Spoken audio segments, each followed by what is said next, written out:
In this series, we're going to build an application where you'll learn the fundamentals of CRUD operations, creating, reading, updating, and deleting products.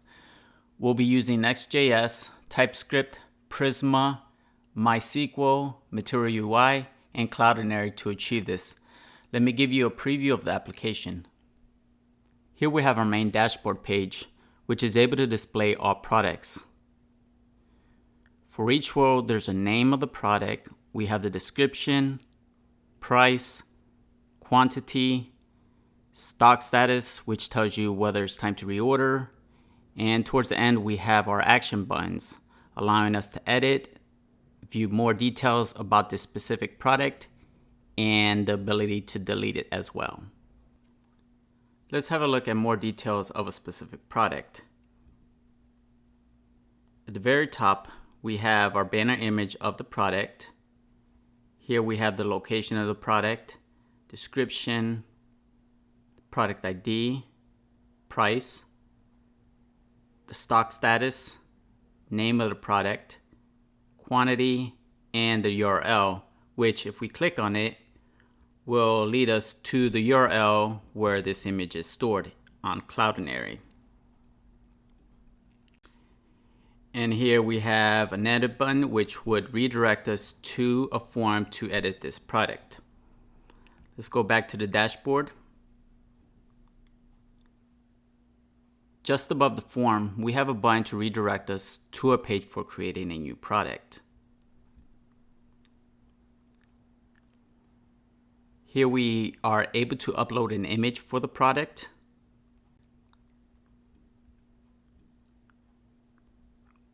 We can remove it and replace it for another one if we wanted to. We can add name,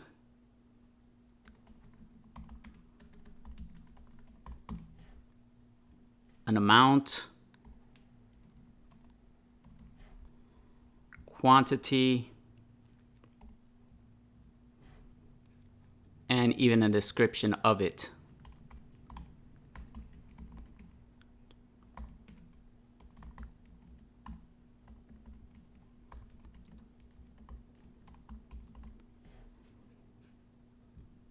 Clicking Add Product will redirect us back to the dashboard, which if we click here on our pagination to the right, it'll lead us to the next page on the table, and you can see that the newly created product is right here. Let's now look at the feature for being able to edit a product by clicking on this Edit Pencil.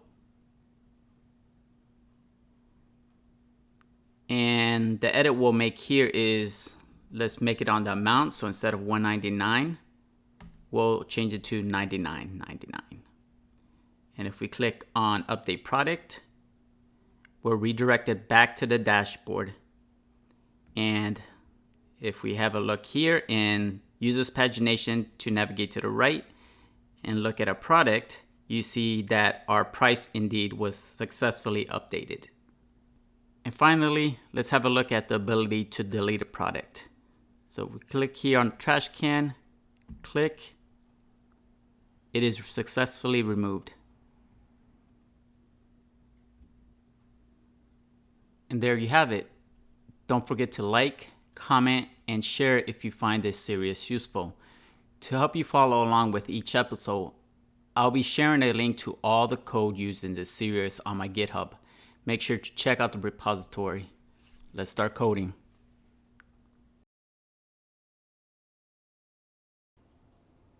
Let's walk through the process of setting up a new Next.js project. I currently have this folder called CRUD, which is empty. So do the same, call the project whatever you like. In my case, it's CRUD.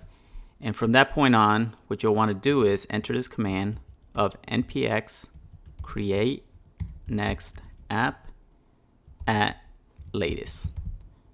If you enter, you'll get some questions here for your initial setup. In my case, it says, what is your project name? In my case, I want it to be the current directory I'm in, which is CRUD. So I'll just enter dot.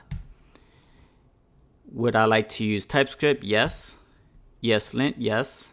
Tailwind, no, because I will be making use of Material UI. Source directory, yes.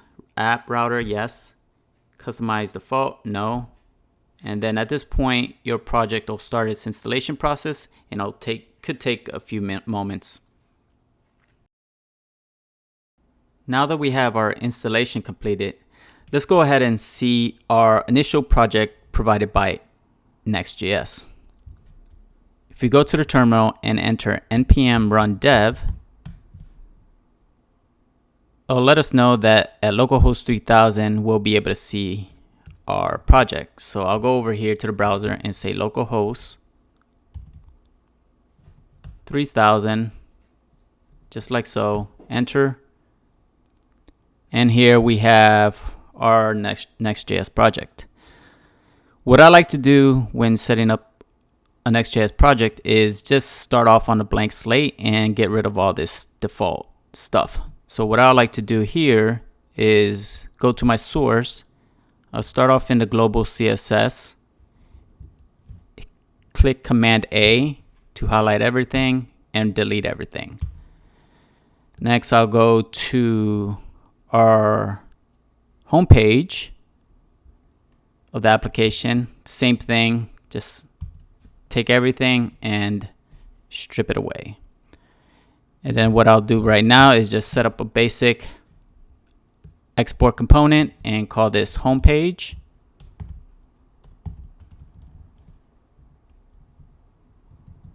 And here I'll do the same home page.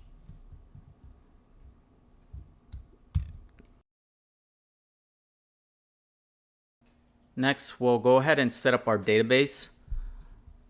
I'll start off by opening a new terminal window here and saying npm install Prisma.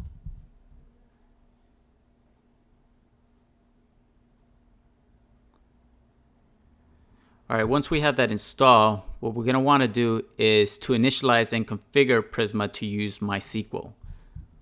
So the next command we'll do is npx Prisma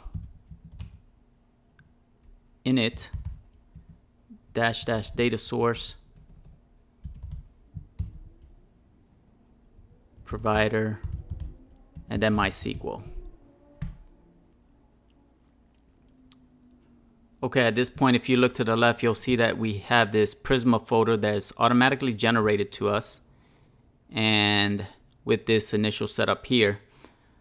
Okay, so once we have that initialized, the next step for us is to go ahead into our .env, which was created during that process, and you see that Prisma automatically provides us with this initial database URL as an example, but what I'll do is replace this with my own database URL string. So I'll go ahead and copy my string over here, comment this out, and replace it here. Go ahead and save that. Okay, so at this point, we have our database URL, and obviously we don't want this uploaded into our GitHub. So what you'll want to do is ensure that you go to your git ignore and add that .env, so this way you do not expose your credentials there. Okay, now let's go ahead and define our database model. So we'll come here to our schema, and right below our data source, we'll define our model.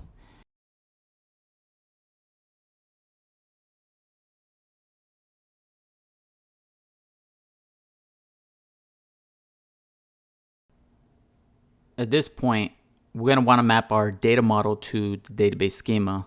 So we'll do that by running a command of npx prisma migrate dev -- name, and then give the name of the migration.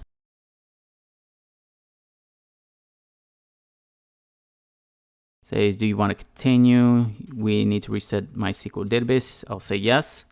And at this point, we generate our Prisma client as indicated here in the message. And we can go ahead and verify that if I go here to my MySQL workbench, I'm going to come here and I'm going to refresh here. When I refresh it and go to the tables, I see I have this product here, our newly generated product, with all the columns that I indicated during the creation of our model. All right, perfect. All right, so now that we have that done, the next step is for us to create a Prisma client. So this way we can access our database.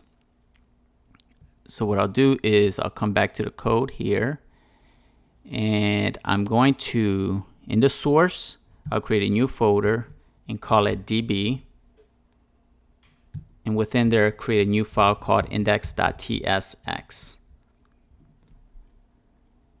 All right, here I'm going to import Prisma client.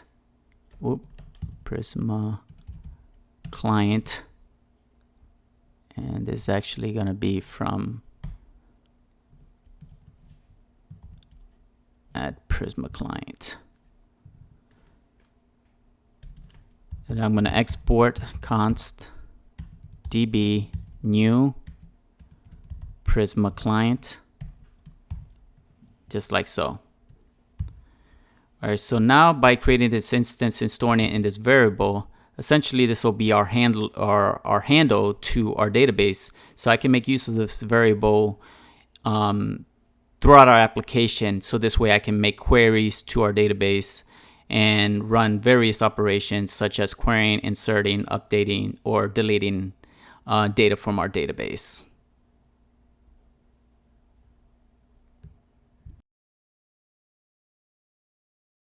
Moving on, we'll begin to work on our header and sidebar menu.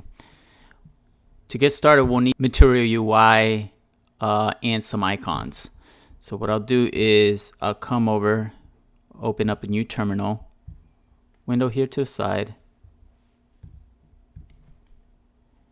and do npm install MUI material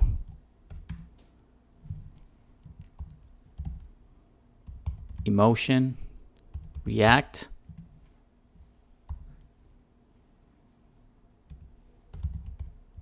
and emotion styled.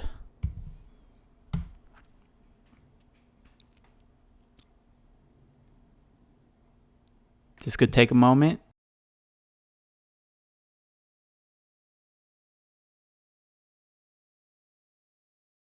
As you can see, they were successfully installed. All right, one more item I would like to install, and that is using icons, which belongs to Material UI as well. And that is npm install MUI icons material. If I hit enter, same thing, I'll look here at my package.json just to ensure that it's being installed.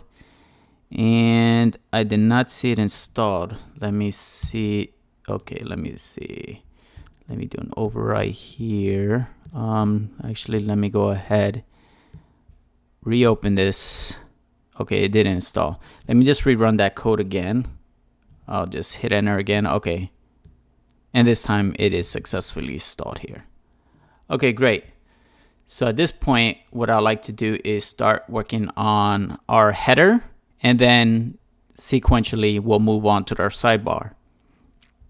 All right, to get started, we're going to make use of this layout here, which essentially will be displayed across all pages in our application. All right, what I'll do is I am going to come here and I am going to create a new component, and I'm going to call it app container.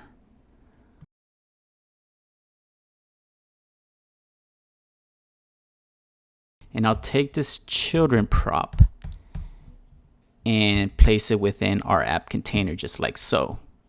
Obviously, we're going to have this error here because we have not defined our app component, but we'll resolve that momentarily. Okay, at this point, let's go ahead, as I mentioned, to create our component. And inside our source, create a new folder called components. And here we'll name our new file app container.tsx. Next, what I would like to do is copy some code that I have ready for this app container and then explain to you what it does. So let me come over and copy some code here. Paste it in right here. And I get this error here saying app container is not defined, because if we come to our layout, we have yet to define it or import it. So let's go ahead and import that app container, and the error goes away. If we save this and then go back, now we have our header and our sidebar menu. And in addition to this is that if we resize our screen size to see how it might look in tablet or even small mobile devices, we see that it is also responsive.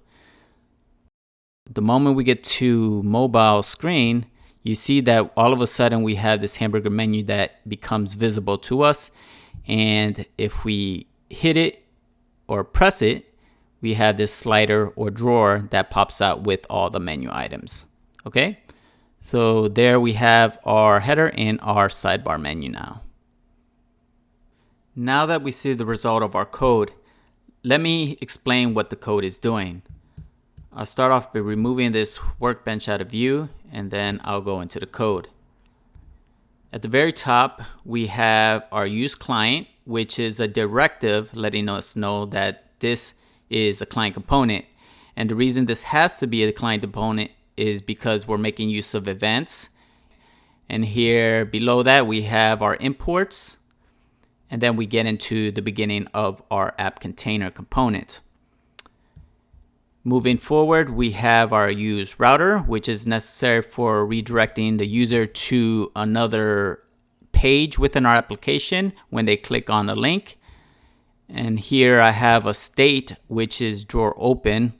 This one right here is for the purpose of allowing our sidebar to appear and disappear. Moving forward, we have these event handlers here. So this one right here will set the state of drawer open to false. And this one right here, handle drawer toggle, is just like it sounds. It toggles our drawer open and close.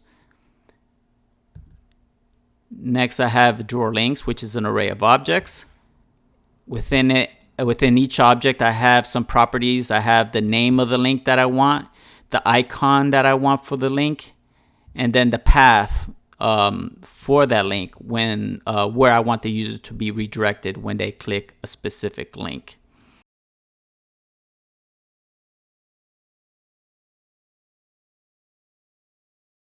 Then I have this drawer here.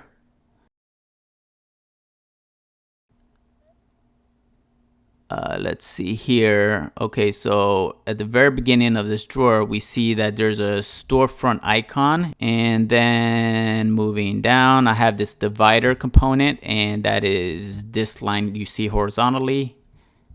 Going back to the code. Now we have this list here, which is looping through our drawer links, which I had pointed out up here. So it will loop through this array of objects and then list out each one individually as links that you would see here on the side. Right now I have just one link, which is a dashboard, but ideally as the application grows, you would want to add more links. But in our case, I just have one link, and I know that in the future, it would be easy for me to just add each additional link here just by adding an additional object with all the necessary properties of name, the icon, and the path that I want the user to be redirected.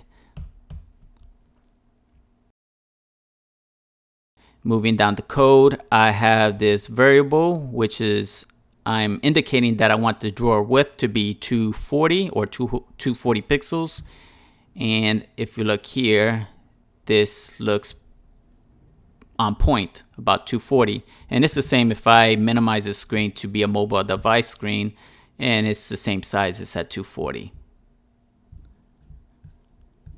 Going back, at this point we go into our return statement, which is essentially displaying our UI to us.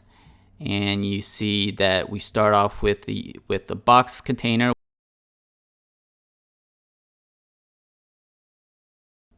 And here I have a comment saying that this is the header. So this is what we see on this top portion of our screen. This is the header. And then I have the nav bar here, which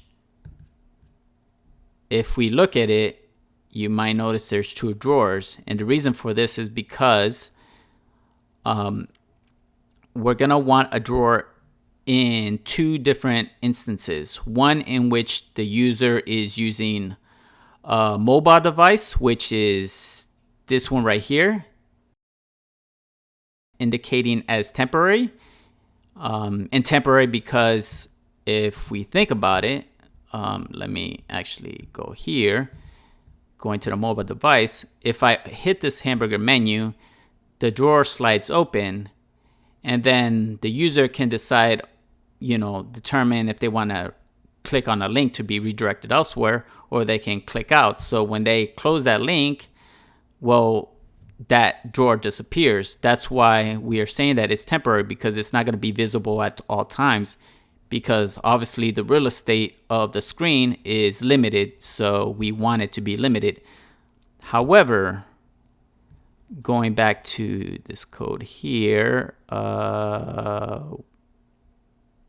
okay, here for this drawer we see it as saying permanent, and in this case this is for our desktop or tablet or anything of that nature, and we want that sidebar or drawer to be visible at all times. So at no point is there a need for the user to click on a button for this drawer to be visible, because it is permanent. Okay, and then moving down further, we have our main component.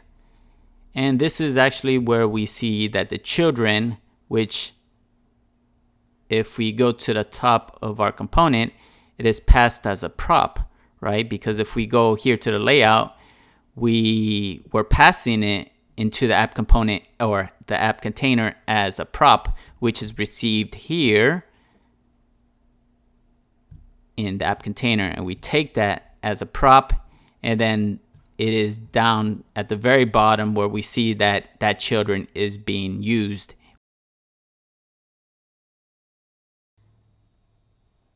Next on our agenda is to create a form that will generate a new product for us.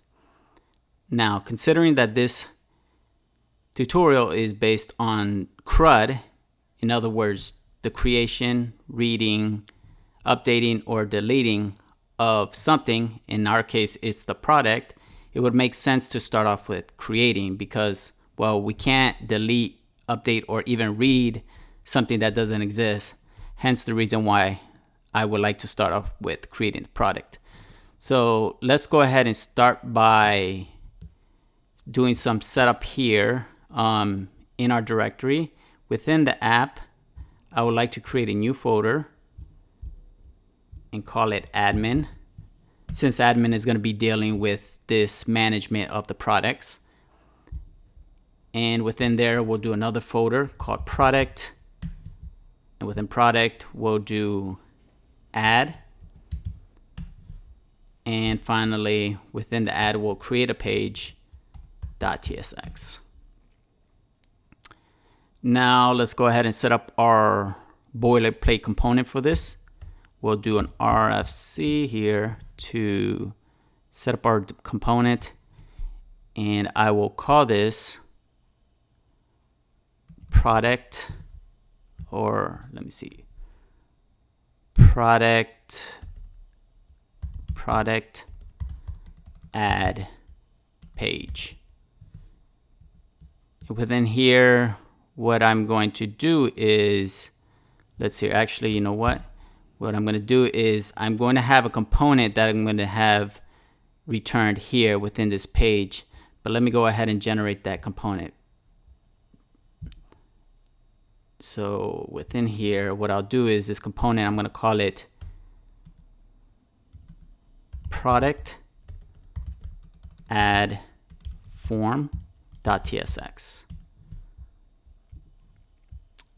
And within this form, what I'm going to do is I'm going to go ahead and copy some code that I have, primarily focus on the UI of this form. So I'll copy this over. Let me go over here and I'm going to copy some code over here. I'll paste that in here. And there we have it. Okay, I'll come back to this momentarily to explain, but let's go back to this product add page. As I mentioned, we're going to be importing our component within here. So we're going to go ahead and import our product add form from the components, and we'll swap this div element for our product add form, just like so. Following that, we can go ahead and see the result.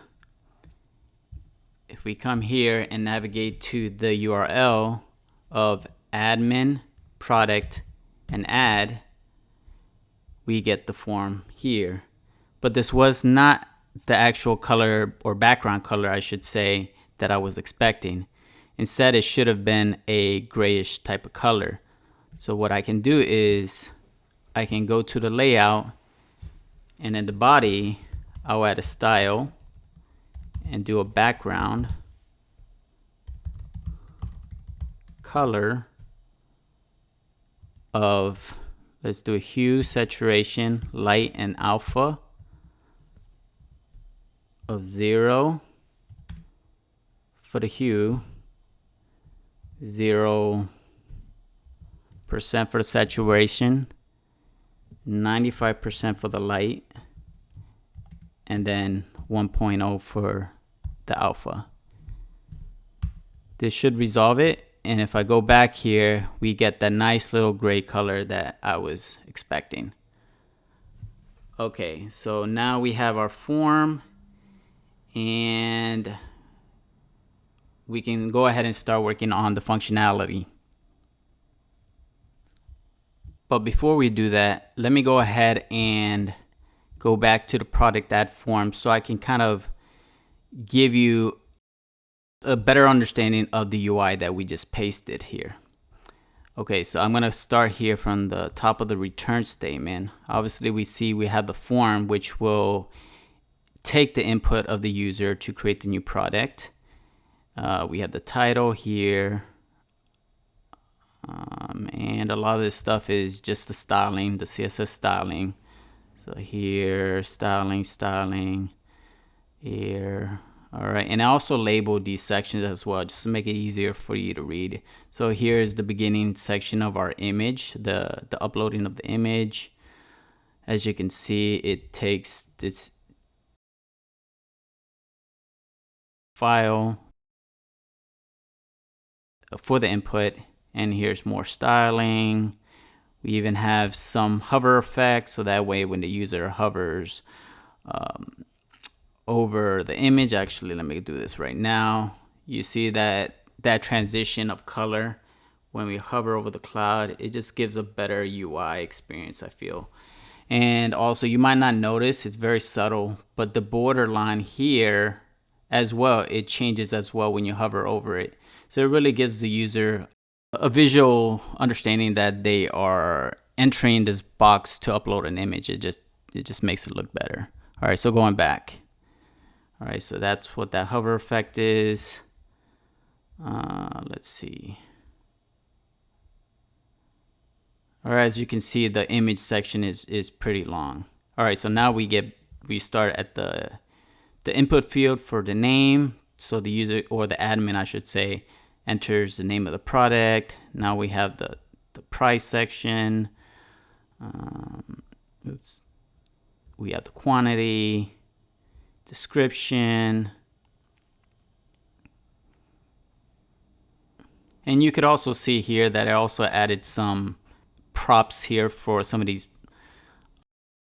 input fields to say it's required. So that way as well, when the user, if they end up clicking on the submit button without filling out the forms or filling out fields that were required, the browser will have their errors that will be displayed to user, indicating that they have to enter those fields before proceeding.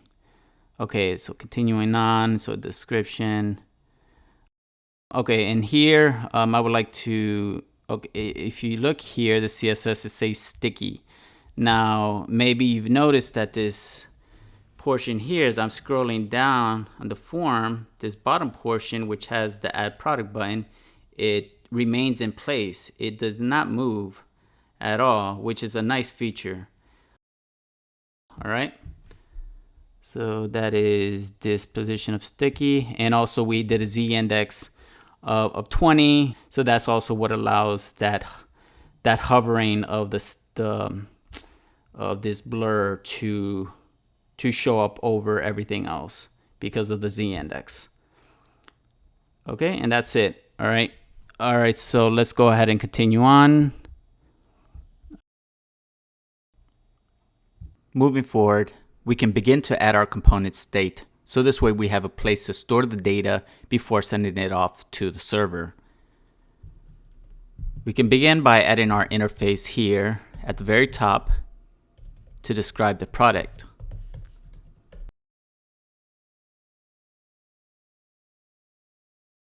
I have semicolons here, or rather commas, and they should be semicolons. So let's go ahead and switch that out. Just like so. All right, let's go ahead and enter our component and set up our state.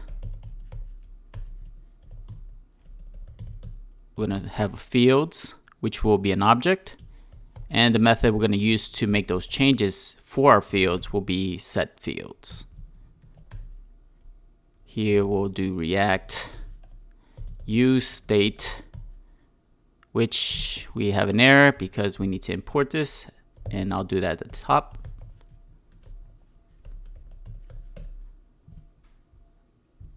Okay, now we can go ahead and say that this field is going to look, or should match with this blueprint of product which we have here. So we'll list that here. Next, we'll start to initialize our values.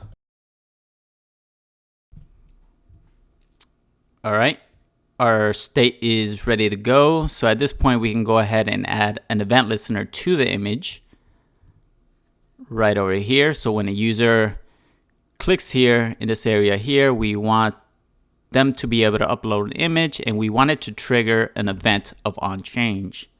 So let's go ahead and locate this input field, which is over here.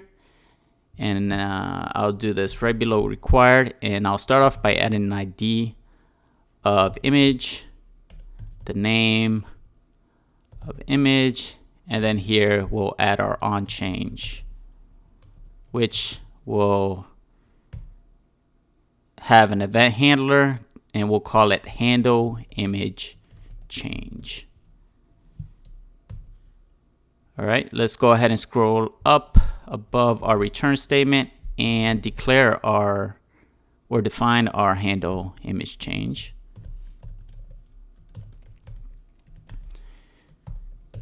When the user clicks on this, we will get an event object here, and this event will be of type React change event, and then HTML input element. Okay. At this point, what I want to do is I want to go ahead and store that file into a variable. So I will do event target files. I'll go ahead and store that into a variable called files, just like so. At this point, we can see how far we come and ensure that we indeed get something stored in this files when the user uploads. So let's go ahead and pause for a moment and do a console log. Okay, let's go to open up our DevTools and click on the console tab. Right, so I'll come over here. Let's go ahead and upload any image. I'll just pick this one. Open, and we see here in the console, indeed we get our objects. So our tests, we get a pass. All right, good so far. Let's move forward. All right, I'm going to remove this console log. All right, so at this point, what I want to do is I want to set up a condition to check that if files and the files dot length is greater than 0, then we'll be able to enter this block. Okay, and within this block, what we'll do is we'll extract that image file from the first index of the array, and we'll store that in a file. Next, we'll go ahead and have this image or this file, and we'll store that in our component state at this point, right?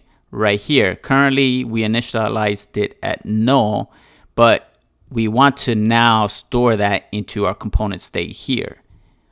So we can do that by using our setFields method right over here. So we'll set setFields and do preFields here. Oop.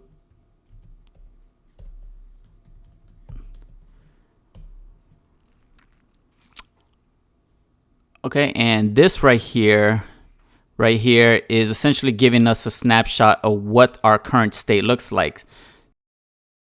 What we'll do is we'll go ahead and spread out whatever currently is this state looks like, which we'll do it just like with this spread operator. So we'll say preFields, and then what we'll say is after we essentially clone this whole object here, now we want to go and update this image with the current file.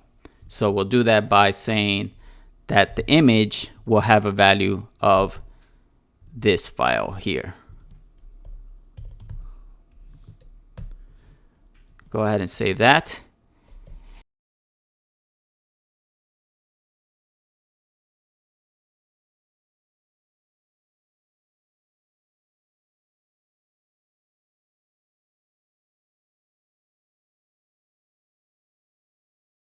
What I would like to do next is display to the user a thumbnail image here of the recently uploaded image. But secondly, give them the option to delete that image should they choose to. To take care of that, what we'll do is we'll start off by importing a few items here. First one is image from Next.image. And the next one is an icon, which is called icon button. And this is from Material UI. Okay. At this point, we'll want to set up another state for that image thumbnail. So we'll do that right over here. And we'll say this is going to be called image preview. And then the method to make these changes to the image preview state is set image preview.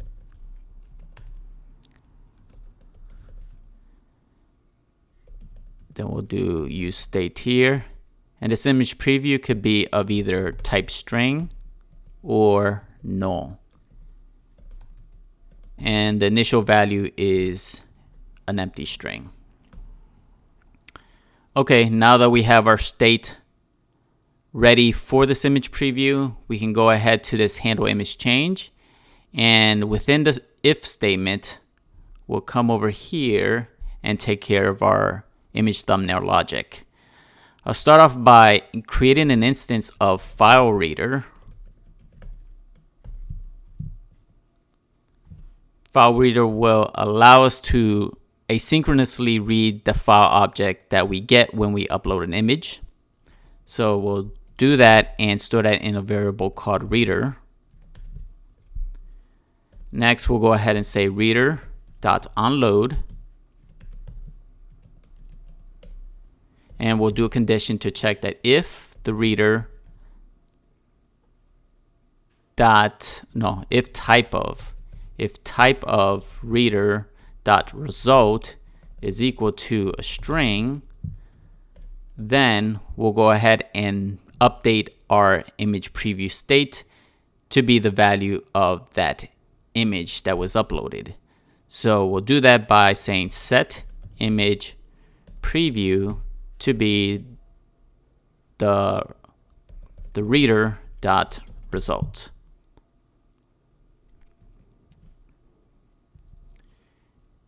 And below this, we'll kick it off with saying reader.read as data URL and passing as an argument the file. Okay, so at this point, what we can do is we can move into our return statement and look for our image, the image area right here, and locate the area where I want to have this thumbnail image. So as I mentioned, I would like to have this image, this thumbnail image, to appear about here in this section here.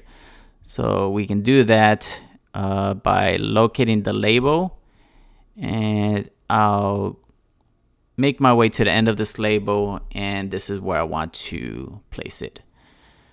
All right, so here we can start by creating a box, and within this box I'm going to do a condition here to check that if image preview, if there's a value there, then and only then do we want to display the rest of this code here, which I am going to go ahead and copy this from elsewhere. Okay, so let me go ahead and paste this in. And if I save this and go here, let's go ahead and give this a test. I'm going to upload an image. Say this image here. I'll say open. And you see we get our thumbnail image here. And you also see a dot here, an X, which gives us the ability to remove it as well. So I'll click it and it's removed. And that is done here. Let me go to that code that I just pasted to tell you, kind of give you more understanding of what's happening. So remember, I created the box, and within the box I had this condition here which checks that if the image preview has a value, then that's where the rest of this code is going to be executed. And this is what's creating that thumbnail image for us. Here you see that we have our image, and the source is the image preview, which is the value that we have in state that we created earlier right over here. Let me scroll back to that position. Where you at? Okay, we were here. So here's the image, and you see over here we have an on-click event, which essentially this is the X. This is that little X that you saw that allowed me to click on it and remove the image. So that is done here. You see the on-click, and then what it does is it says set image preview, and we're setting that value to null. And that is why when we click on it, it is being removed. So let me go ahead and show you again. So if I click here, select another image, the thumbnail appears here, and we have our X. And if we choose to delete it, we delete it and it's gone. However, there is one problem with this. If we go ahead and open up our console tools and we repeat the process of uploading an image, you end up with this warning here, which is not really that significant, but still it's something we would like to resolve. And if we go here and scroll to the right, if I do show more, let me scroll further down to the very bottom here. Okay, and then I scroll to the right. Okay, here you see this message that says has legacy prop layout. So the issue is if we go into the code and locate the image, I have this property of layout. The way we can resolve this is obviously removing this. So I'll remove it, and we'll also make some other adjustments. So for one is, since we're using this image from Next.js, we're also going to need a width to add the width of this image, which will say 60. The same for the height. So I'll go ahead, duplicate, and for the height, it's going to be 60. And for this alt, I'm going to change this into just say image preview. And if I save this and go back, let me go ahead, remove this image, upload.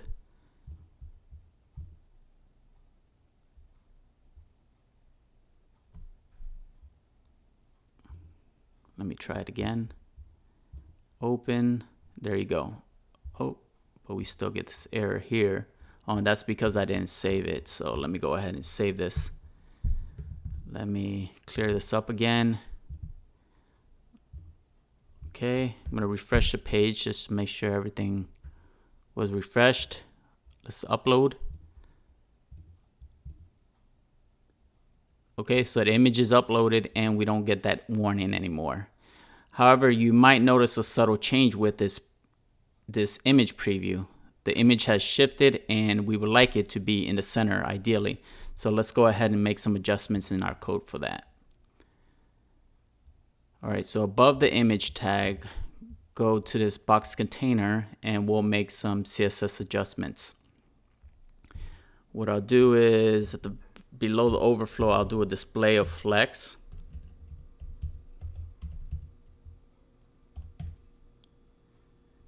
We'll do a justify content center. And we'll also do an align items center. Save that. Let's go back to the code and you see the image is centered. Let's go ahead and delete this and ensure that it's gonna center the other images, or let me just go pick this one. All right, and the image is centered. All right, just wanted to show you that quick fix. Okay, next, let's go ahead and add our event listeners and handler for the other fields. So let's go ahead to the code and we'll start with the name field here, and right below our CSS props, we'll go ahead and say ID.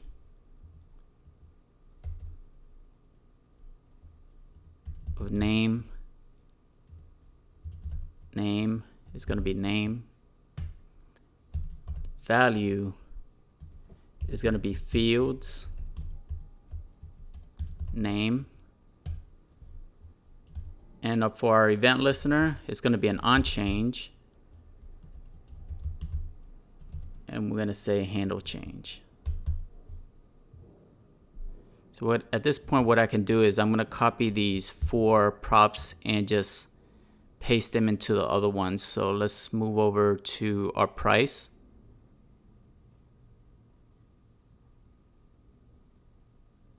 Where's the price? Okay, right over here. I'll just paste that right in here. Change this to price.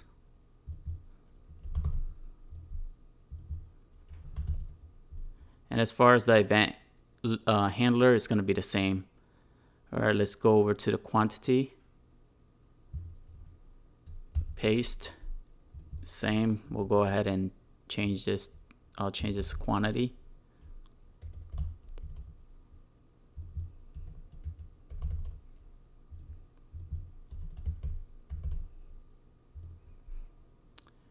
And the final one, description, paste, description,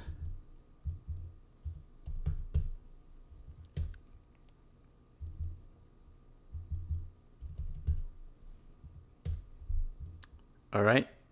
So at this point we have our event listeners for all of our fields, and we have an error currently saying that we don't have our event handler, which we are going to take care of right now. So go ahead and scroll to the top.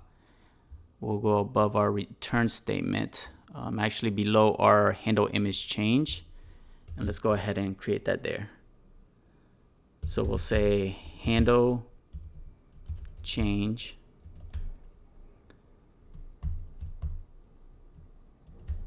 and the event's going to be a React change event HTML input element.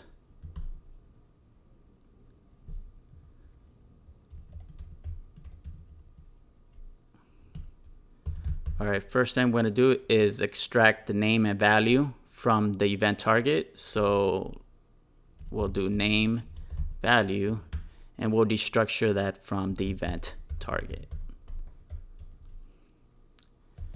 Finally, let's go ahead and set up or update our state by doing set fields. We'll get the pre fields here.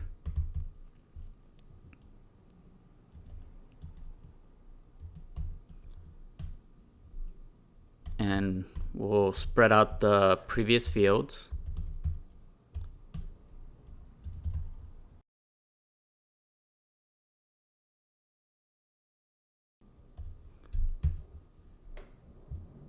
Okay, great. Let's go ahead and test this. What I'll do is I'll open up my console tools, and let's see here. Component is changing uncontrolled input. Define value, which should not happen. Let me go ahead and refresh this. Okay. All right, there we go. All right, so I just had to refresh it. Okay, so if I go to the components plugin for React, what I'm going to do here is I'm going to locate my product add form component, and here we have our hooks. So this way we can have a look and check in real time that the values are actually being stored in our state. So first thing I'll do is I'll start with the image. Okay, open, and you saw it took a little while, a moment for it to show up, but here we have our image. All right, let's go ahead and scroll down to the name. So I'll just say product name. All right, we see the name shows up here. Let's do the amount. We'll say $29.99, and price updates here in state. All right, next one, let's do quantity. Quantity, let's just say 300, and 300 appears here. And the final one, description, let's say whatever, lorem ipsum, and here in description it shows up. At this point we know that all the fields are, the values from the fields are being updated in the state. Now that we confirm that the data is being stored in state, we can go ahead and package that data to send over to an API back server. And the way we're going to do that is going to this form here and adding some information. So first thing we'll do is we'll add an action of /API admin and product. Obviously we haven't created this API endpoint yet, but we will. But we're just essentially telling our form where we want to submit this data to on the server side. All right, next we want to label what HTTP method do we want to use for this. In this case, it's going to be a post. Next, we're going to do an inc type of multi-post cart form data. All right, this specific one is used whenever our form is gonna upload some file. In our case, we're uploading an image file. Let's go here, and at this point I don't need this console, so let me close this up. The next step for us is to set up a third-party service to host our images. In my case, I'm going to make use of Cloudinary, which I think is a great option considering it is, for one, it's free and it's easy to use as well. One reason why we're not going to store the image inside the database is because, well, it's just too bulky and it's not considered best practice. Typically what you would have is the URL of an image stored in the database, and that's what we're going to do. As I mentioned, we're going to use Cloudinary, so let's go ahead and get started with that. The first thing I would like to do is navigate to the Cloudinary website.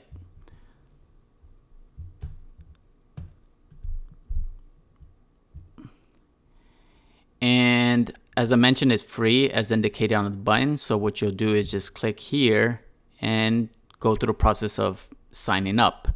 And once you do that, you'll likely be sent an email link so this way you can verify that you are indeed the person signing up, and then you should be good to go. And I currently have an account set up with them, so I am going to close this up and navigate to this page, which is likely where you will be redirected once you successfully sign up. So here, as you can see, it tells you how to get started, and what I would like to do is here we have this product environments, which I don't like the name. So what I can do is I can come over to the settings, and if we go to, let's see, where was it? I think it was, let me do access keys. No, that's not it.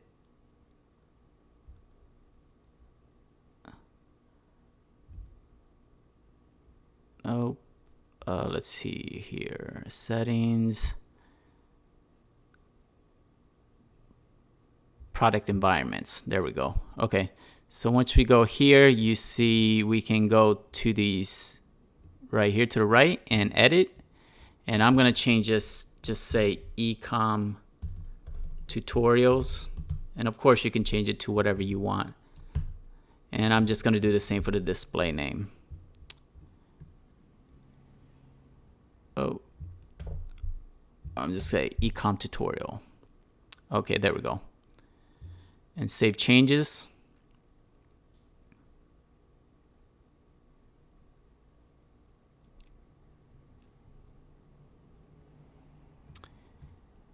Okay, all right, so right now you see it still shows up here, but I'm sure once I move around and the page refreshes, it'll show up, which it does right here. Okay, so at this point, what I would like to do is I would like to get a hold of my credentials so I can make my API request to this third-party service. So we can do that by, I think it was, is it assets? No. Let's go back to settings, and yeah, access keys. And here we have our API key and our API secret. So what I can do at this point is I'm gonna go to, actually, let me go ahead and add this right over there. Okay, so I'm gonna go to my files. I'm gonna locate the .env and name some variables here.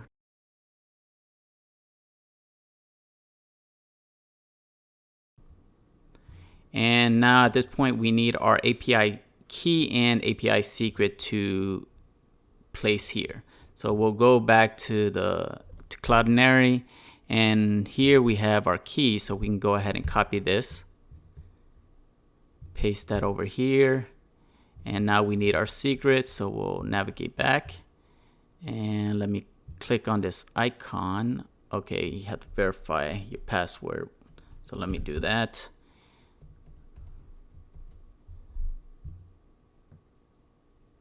Okay. All right. And I think, how do I copy this? I think that would copy it. Let me try. All right. Let me go ahead and paste, and there we go. Okay. So now I have my credentials at this point for Cloudinary. The next step is, let me also save this. Okay, so let me navigate back here. So next part of this process is, let's go to the getting started point that we saw here at the beginning. So you see, set up your work environment for Node.js. So what I can do is I'm going to go ahead and copy this snippet of code. And let me see what it says here. Okay, oh yeah, we also have to install Cloudinary. So let's actually take care of that first.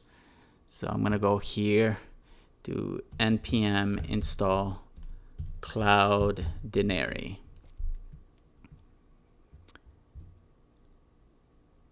Okay, all right, so that's installed now. And then next we're going to want to add this piece of code here. So what I can do is, and actually that piece of code has to be placed in I'm gonna come here in the source, and I'm gonna create a new folder called config. And within the config, this is where you're gonna create a file called cloudinary.ts. And I'm gonna paste over that code. Okay. All right. And that should be it for that. And we're actually going to export this. So I'm going to do export default Cloudinary.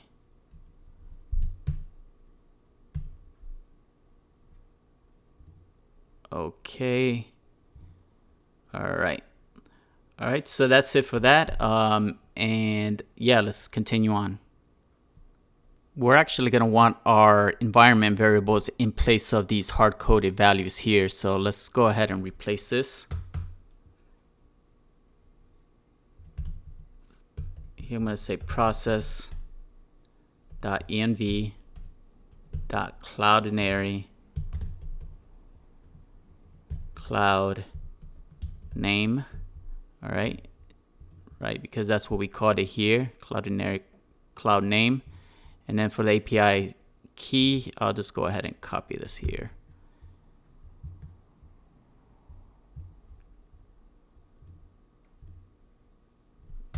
Paste that in there, and then I'll prefix it with process.env and then Cloudinary API key. And I'll go ahead and copy that and paste that here as well. But this, instead of being API key, those will be secret. Secret key. And let me make sure, confirm here. And yes, Cloudinary API secret. Cloudinary API secret actually.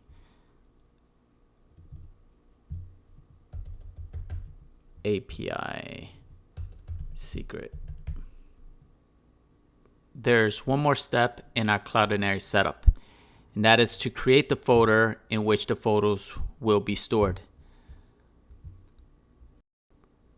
We can navigate to the Assets tab here, and once you get here, there's a tab called Folders. Click on that, and you'll see an icon here that says Create a Folder. At this point, you'll create the name or you'll create your folder by giving it a name. The name I'll give is CRUD. And you'll see over here, we have this folder with the name CRUD. And there's also an indicator saying upload your first asset. So right now we have nothing, but this is where our images are eventually going to be stored. Now that we have our Cloudinary setup ready to go, we can begin to work on our API endpoint that will process the form data. So first thing we'll do is we'll have a look here at this action URL that's pointing to API admin product. Therefore, we're going to have to create this folder structure that will lead to this API endpoint. So we have API admin product. So we'll do that by coming here to the app and we'll create a new folder, say API. And within that, do admin, and then product. And then within the product, we'll create a file called route.ts. Okay, now at this point, we'll go ahead and start with some imports. We'll import the database to start with. Next, we'll import Cloudinary. All right, and now we can begin to work on our post request. So we'll say post, and this is going to be an asynchronous request. I'm going to have request of type request. And within a try catch block, we'll take care of all of our logic. All right, first line we'll have in our try catch is we'll begin by parsing the form data from the request. So we'll do that by saying await request form data. And we'll store that in a variable called form data. Oops. Go. All right, next we'll go ahead and extract the form fields from the form data. So we'll start with the name. So we'll say form data dot get the name as string, and we'll store that in a variable called name. Okay, this one's going to be slightly different because we're going to have to parse it into an int. So we're going to say parse int, and then wrap this like so. Okay, and we're also going to have a status which will initialize to an empty string.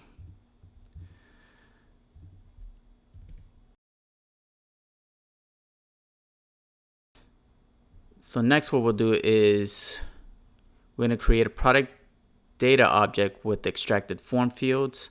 So we'll do product data.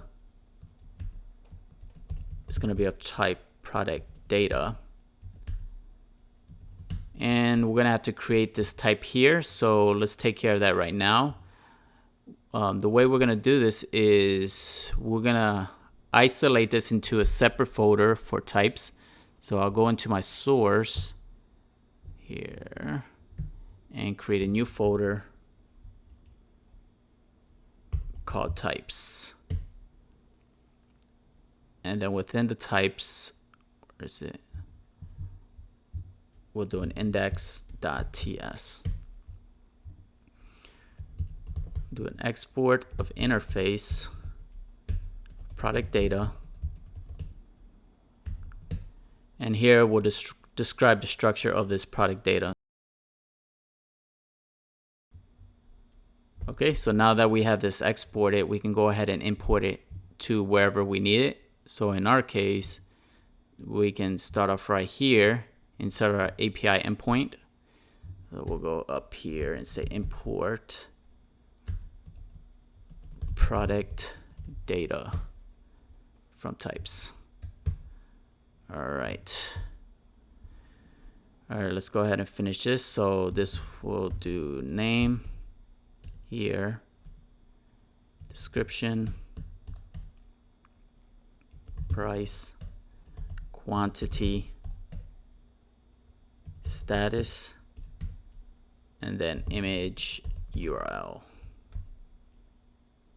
which is going to be initialized, which is going to be a string.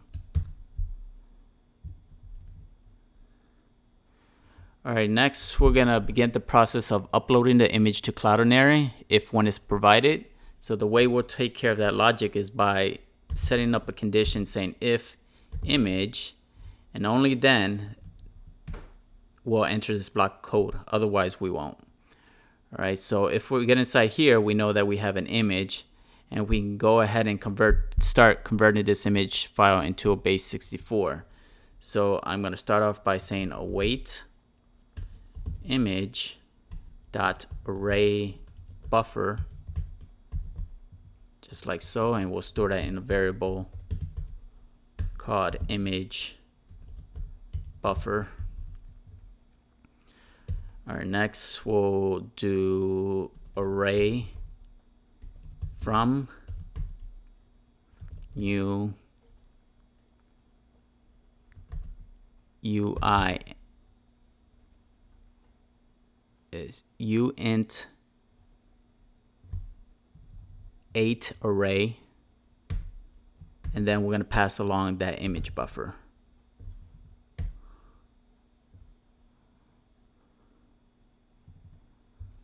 And we'll store that in a variable called image array. All right, next we'll go ahead and do buffer from the image array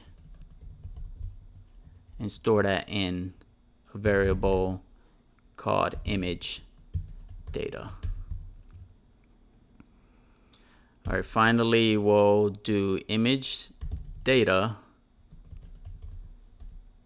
and convert that to string, and then say we want it base 64, and that will be in a variable called image base 64. All right, next let's go ahead and upload this base 64 image data to Cloudinary. So we'll do that by doing await and say Cloudinary. We already have it imported at the top, so await Cloudinary dot uploader dot upload, and then within here the first argument we're going to pass here, let me set up a new line. We're going to do backticks here. You say data colon image / PNG the base 64, and then here we're going to pass in the variable of the image base 64. All right, for the second argument we're going to pass an object, and here we're going to indicate the folder within Cloudinary that we want to store this image. So going back to Cloudinary, we created a folder called CRUD, and this is where I mentioned that we want to store our image at. So that's where we're going to place right here. We're going to say CRUD. Okay, and then here we're going to store that, the result of that, in a variable called result.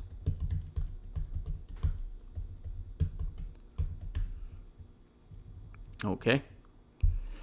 So now at this point we want to add the uploaded image URL to the product data object. So as I mentioned, this result is we're gonna get back the URL where this image is gonna be stored at. So that way we can use that URL and store it in the database. So let's go ahead and take care of that by doing the result dot secure URL.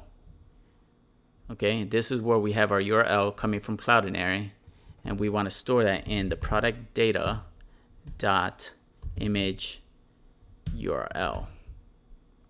Okay, and remember up here we initialized it to an empty string, but at this point now we're saying that the product data, the image URL now has a value from the URL coming back from Cloudinary.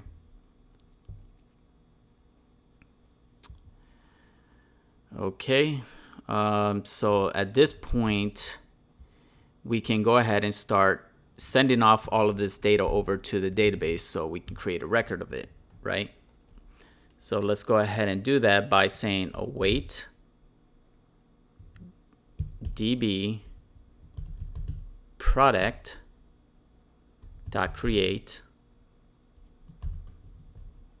and then here we're going to say data, and then press the product data, just like so.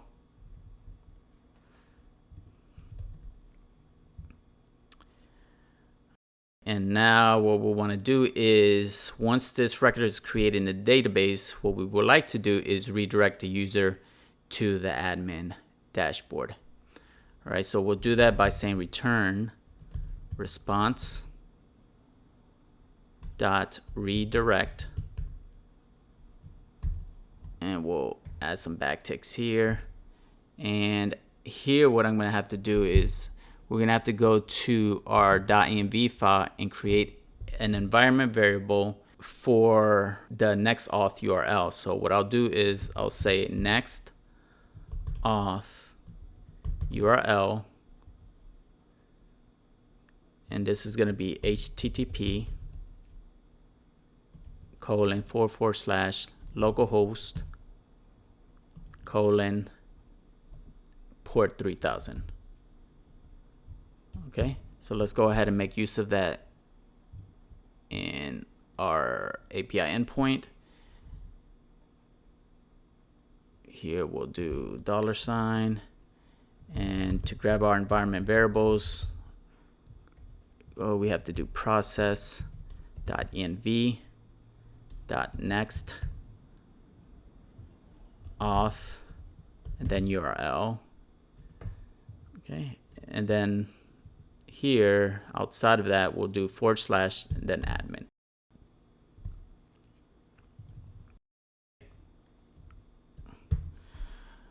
All right, and now let's go ahead and handle the catch block should any errors occur. Let's go ahead and resolve that.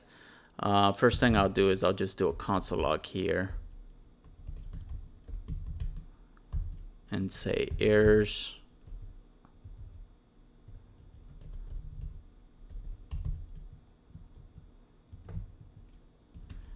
And then we'll pass the error. And then we're also going to return a new response. Say json.stringify. I'm just going to say message and then error.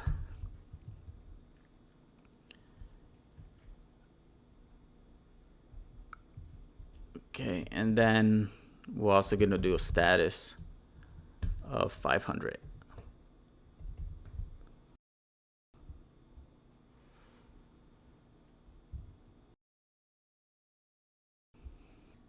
Before we can do any kind of testing, we're going to need to create a couple of triggers within our database for status. So here in the status, you see we set it up as an empty string initially. And this status was not being passed over from the front end on the form. If we look over here at the form, we see that there's nothing here that sets up the value of the status. Instead, the idea is that the status is going to be determined based off the quantity of products in our database. So it could be one of three values. It could be either out of stock, low stock, or in stock. And those three, the value of that is determined based on the quantity. So if it's less than 1, in other words, there's nothing in stock, the status is going to be out of stock. If it's less than 10, we're going to indicate it as low stock. And if it's anything other, meaning that it's greater than 10, it's going to be in stock. So this way we can have some indicator to the admin as far as how they're doing in stock inventory. All right, so to get this going, what we're going to do is as I mentioned, we're going to use triggers.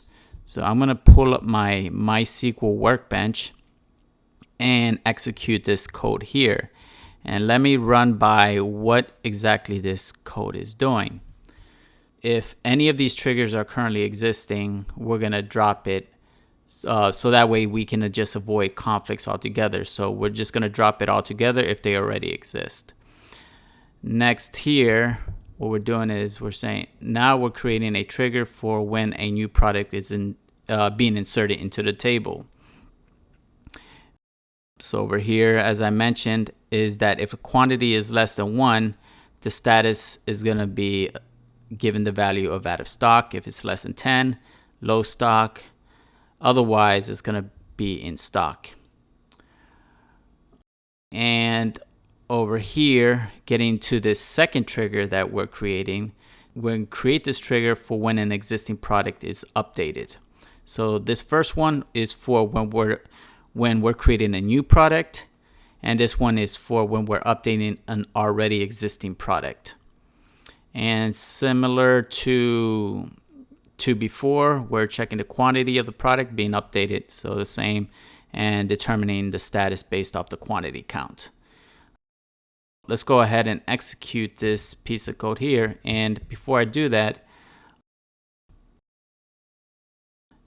we have our product, a product table currently. And if I expand this, you see we have triggers, but there's currently nothing in it right now. Okay, but once we execute this, we should notice 2 triggers that are going to be appearing. So let's go ahead and execute this code. Click the lightning bulb, and we get an error. Let's actually highlight the database name for CRUD, and then let's go ahead and highlight it and execute. Okay, now we get the green. So let's go ahead and check this out. First refresh, and if we refresh and see the triggers, indeed we get the trigger for the insert and the trigger during the update. So everything's good to go. Let's go ahead and navigate back to our form and create a new product. At this point, if we submit the form, we should be able to see a new record in the database, and secondly, be able to see the image that was uploaded onto Cloudinary. So let's go ahead to our form here, and I'm just going to rename this to product 1, and I'll keep everything the same here. And let's switch out the photo.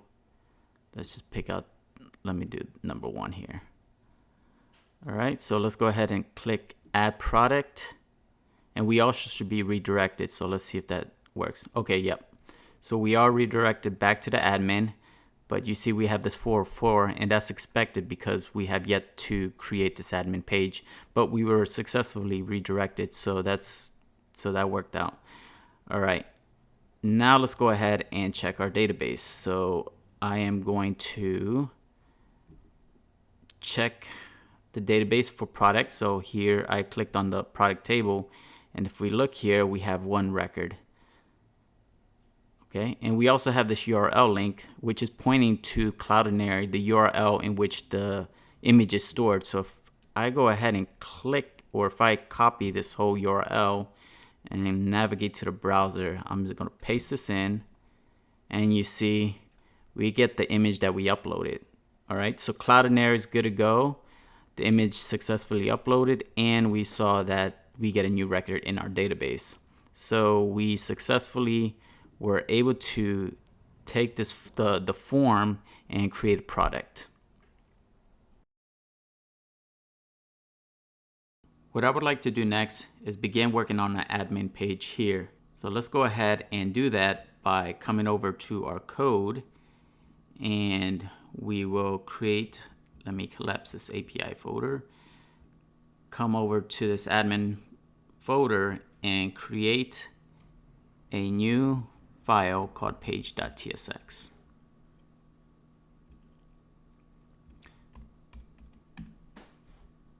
Here we'll do an export of this component, and we'll give it a name of admin dashboard page. And we'll also go ahead and make the necessary imports. So we'll start off with our database. Next, we'll import product from Prisma. So what Prisma does is it allows us to import the product type or interface. So this way we have a way to describe the structure of our schema inside the database. Okay, next let's go ahead and move inside our component. And actually let's go ahead and create our interface for product props.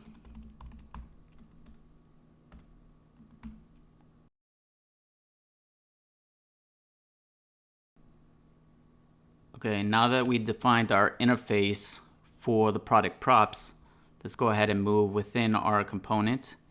And here's where we're going to make our call to our database and fetch all of our products. So the way we'll do that is first we'll make this function asynchronous. So let's go ahead and label that. And then now we can do an await db product find many. And we'll store the results of this inside a variable called products. And this products is going to be of type an array of product.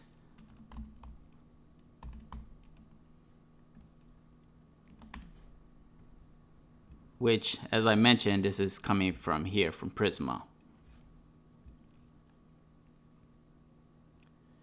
All right, next what I would like to do is map the fetch products to the desired product props. So we'll do that. We'll start off by saying product data. This will be of type product props, an array of product props.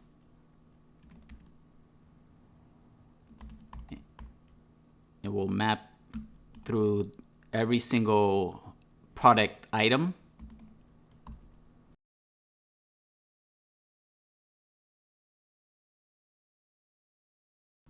All right, so next let's go ahead and continue. I'll start off with rendering a component called product filters. Then we'll go ahead and create the next component, which will list out every single product. For this first component of product filters, we'll include within it a button which will redirect us to the form allowing us to create a product. So let's go ahead and do that here in our return statement. I'm going to start off with a fragment.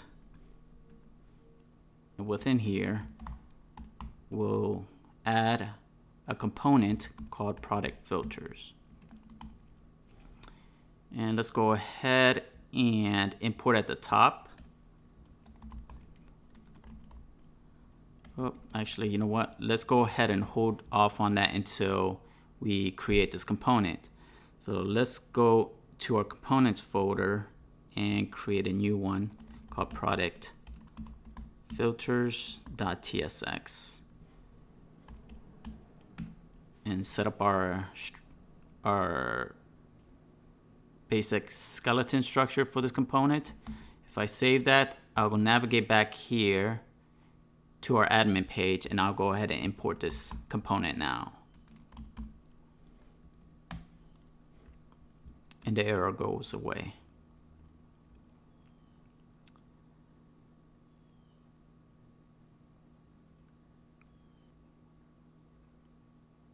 What I just noticed here was that we need to cast this price into a number.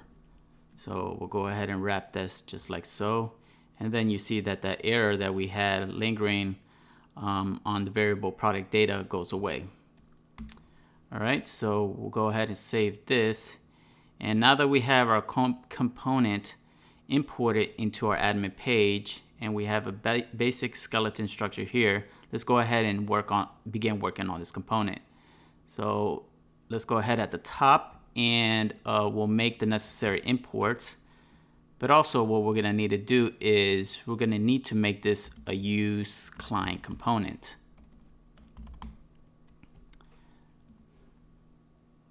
Now let's go ahead and make our imports. We'll start off with use router. And the reason we're going to need this use router is because we're going to need a way to redirect the user to the form that creates a new product. All right, and the way we're going to do that is by making use of this use router. So let's go ahead and import this. Say use router.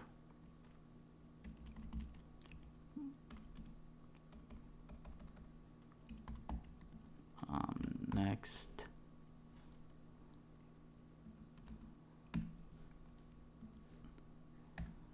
All right. Additionally, we're going to need to import a few items from Material UI. So the first one is we're going to need a box. We're going to need a button. And thirdly, we're going to need the typography. Typography. Right. Okay, so at this point we have our necessary imports, and we'll go within our component and we'll go ahead and create an instance. We'll get the router object for navigation. So we'll do the use router here and store that in a variable called router. Okay, let's start working on our UI. So what I'm going to do here now is I'm going to paste over some code and I'll explain to you what it's doing. All right. I'll go ahead and remove this here and replace it for a fragment. And here I'll go ahead and paste in the code. All right, so this is all Material UI code here. All right, so what's happening here, let's start from the top. Okay, so here at the top, I'm going to style the filter box. And then here, where you have this before block, this is what's creating, if I come over here, all right, you see this decorative item here on the left? That's what the item or that styling is doing here. All right, and right here, you might notice that this is not expanded, and we'll take care of that in a moment. All right, so let's go ahead and proceed. All right, so this box here is just styling the inner box, and this is doing the typography. And here we have our button. So this is where we have the buttons, which is going to redirect us to the form for creating a new product. And this is where we're making use of that router, which is pushing it over to the URL for that form. All right, so that is that. And as I mentioned, I wanted to come back to this and fix this and expand this. So what we'll do is we'll come over to the app container here. And this is where we have the main section. And we'll do a width. And for the small devices, we'll set this to 100%. Or the extra small devices, such as like mobile devices. And for small, we'll set this at 70%. And if we save this and we go back, you see that we expanded it. But at the same time, if I come here and I minimize the screen size, you'll see the change here. So this is the ideal look you want for a mobile device, for the button to expand to 100% or its full width, just like so. All right, so let me expand this again. All right, so now that we have this here, we can begin to work on our other components. So here, the admin, I mentioned that we were gonna have two components for here, and the other one was gonna be for listing out our products. So this one I'm gonna call product list table. And this component will need to have passed down to it the list of products that we have being fetched here. So we'll go ahead and pass products product data here, which is this right here. We're currently receiving this error here because we don't have our component created. So let's go ahead and create this. Here I'll say new file, product list table.tsx. Let's set up our component. And I'm also going to make this a client component. So I'll say use client. Next, what I would like to do is make use of a table from Material UI. And if we come here to the documentation for MUI table,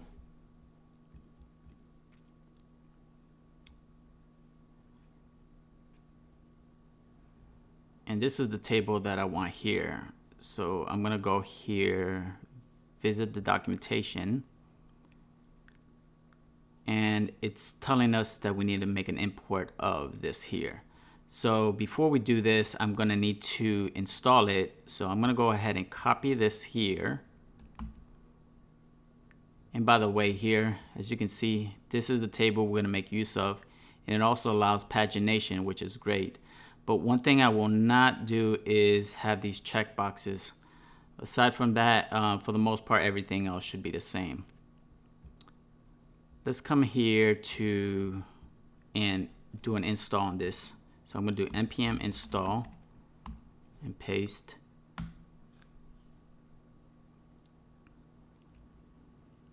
All right, so now we have that installed.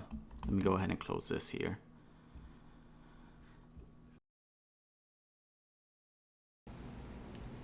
The first thing I would like to do is copy over some code and then explain to you what the code is doing.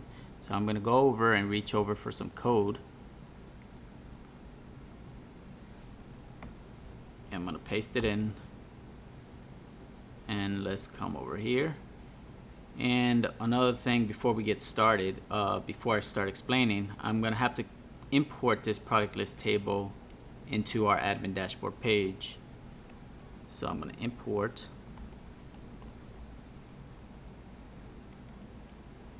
product list table, and there you go. All right, and also keep in mind that what we did with this component is that we passed as a prop to products. All right, so over here, well, let me save this here. So going here, what we end up doing is destructuring the products, so that way we have access to all the products. All right, also we have some icons up here. We have the image here, we have the link, and here we have a few utilities, 3 utilities that I'm gonna have to create in a moment, and then we have a type that I will also add shortly. All right, and then here, so this product that we're getting passed, that's being passed as a prop, it's of type product list table props, which is over here, and that is has a prop of products, which is going to be an array of product data of this interface here.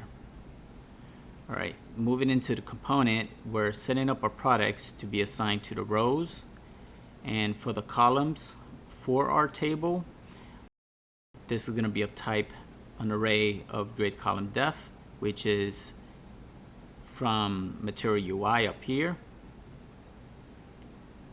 And going into this columns, we have, you can see that it's made up of an array of objects. Each object is essentially each individual cell within the table that we are creating. So in the first object, it starts off with the image, and we set up the field to be the image URL. We give the header name that we want to be as the label, which is product in this case, the width of the cell, and then the render cell. This is a property that is provided if we want to have more customization to the table, And in this particular cell, I do want to add some customization. So here I'm getting the image URL. I'm finding if there is a match. If so, we're going to assign it here to this variable. And we have a return, which is going to return the visual UI within the cell. And that is going to be made up of the image. And we're providing the source, size is the width, height, and priority. Okay, and then into the next field, it's the name. The header name I'm keeping empty, width 120. Then we do the description, and then we have the price for the next object. This one also has a render cell. So here I'm trying to format the price to a dollar, or format it USD. So right here I created a customized method that will take in our argument of the price, and then I format it.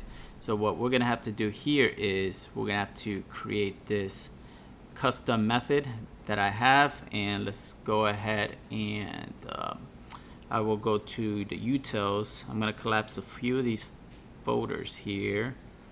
I feel like it's getting too large at this point. Okay, so we have admin. Okay, so within our source, let's go ahead and create the new folder. We'll call it utils.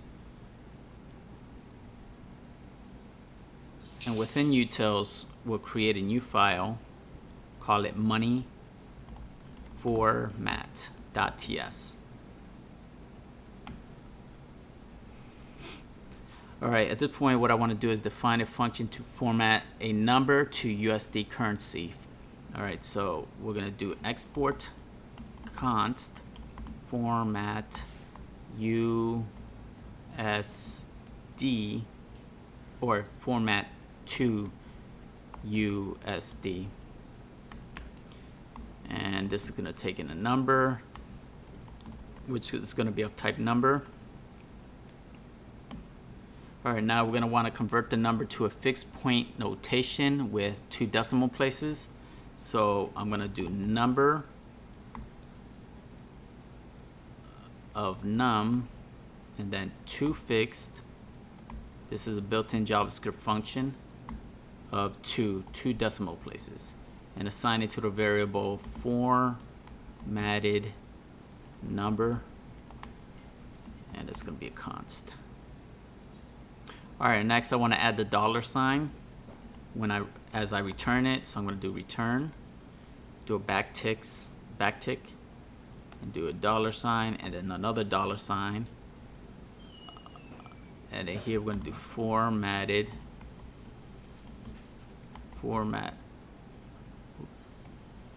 formatted number.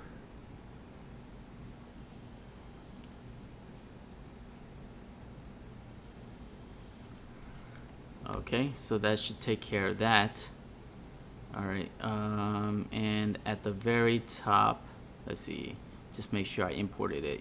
Yes, I did import it right up here. We did import it, and now we're making use of it right here. All right, so continuing on with this cell for the price. So we formatted the price to USD, and then we're returning the formatted price. All right, on to the quantity. It's simple, it's just quantity, the header name, quantity, the width, and the status. We're gonna need to do some customization. Let's see here. So, all right, so here we have the params formatted value as product status, and the product status, we're gonna have to make a type of this. So what we'll do is we'll come over to the types, and we'll do an export enum product status,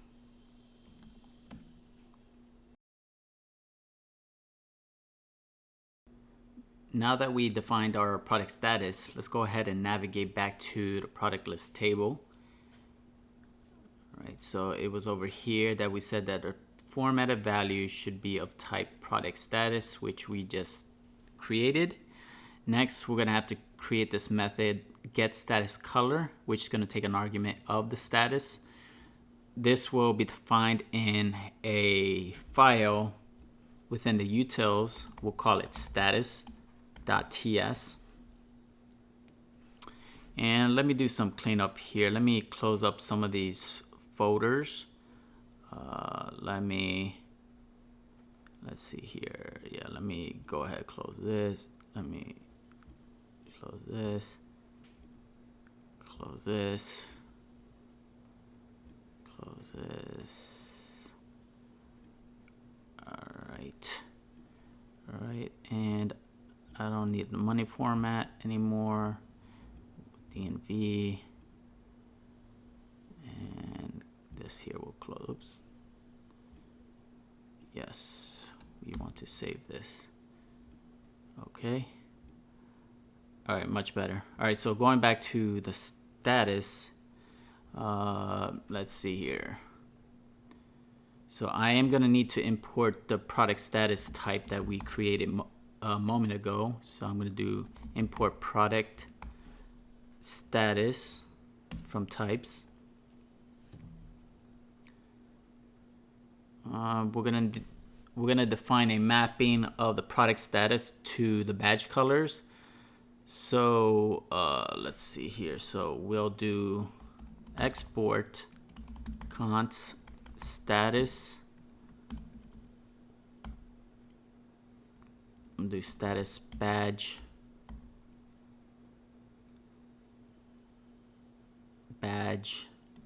colors. And this is going to be a record or an object, which is going to have the product keys are going to be of type product status, and then the values are going to be of the type string.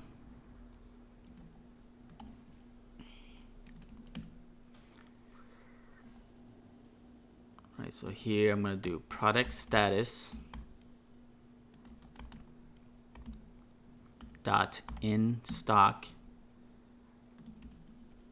and then the value we said is going to be a string. So for this one, I'm going to add my colors. So if it's in stock, I'm going to give it a color of 009 F7F.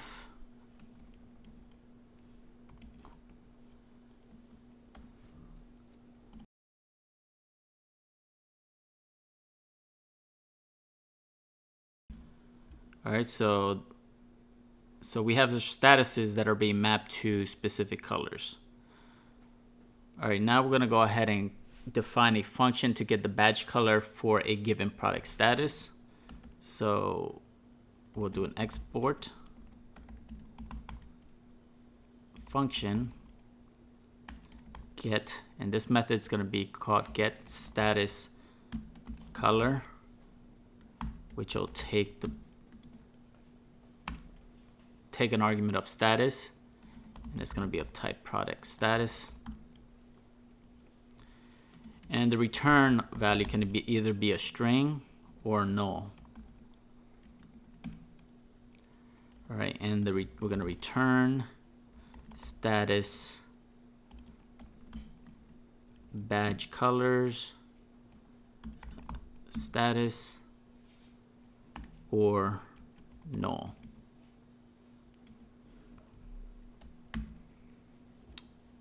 Alright, so now that we have our getStatusColor, which is being used over here, getStatusColor, and being passed the status from up here. Alright, so let me go ahead and close this one up. Alright, so now we have another method that we have. It's called formatStatus, which is also taking the argument of status. So let's go ahead and create that.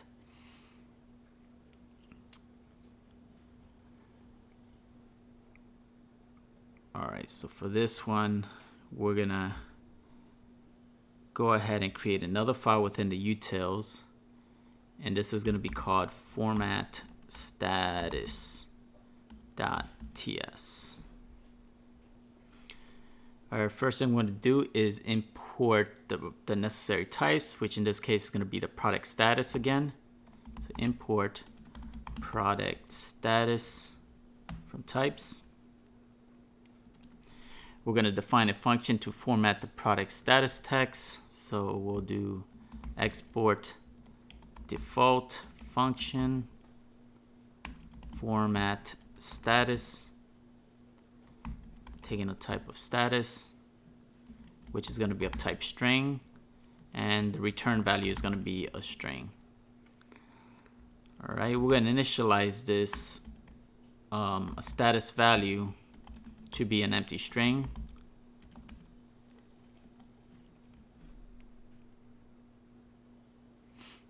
Next, we're going to map the status string to a human readable status value. So we're going to do a switch for this one. We're going to say switch on the status.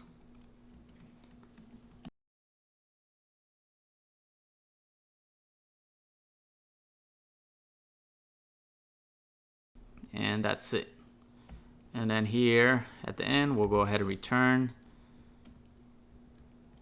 the result of that status value, just like so. Okay, so now we have our function for the format status, which is being used over here. Okay, so at this point, continue on with our status field or status cell within the table. We have our status color, we have our status value, and we're going to go over here.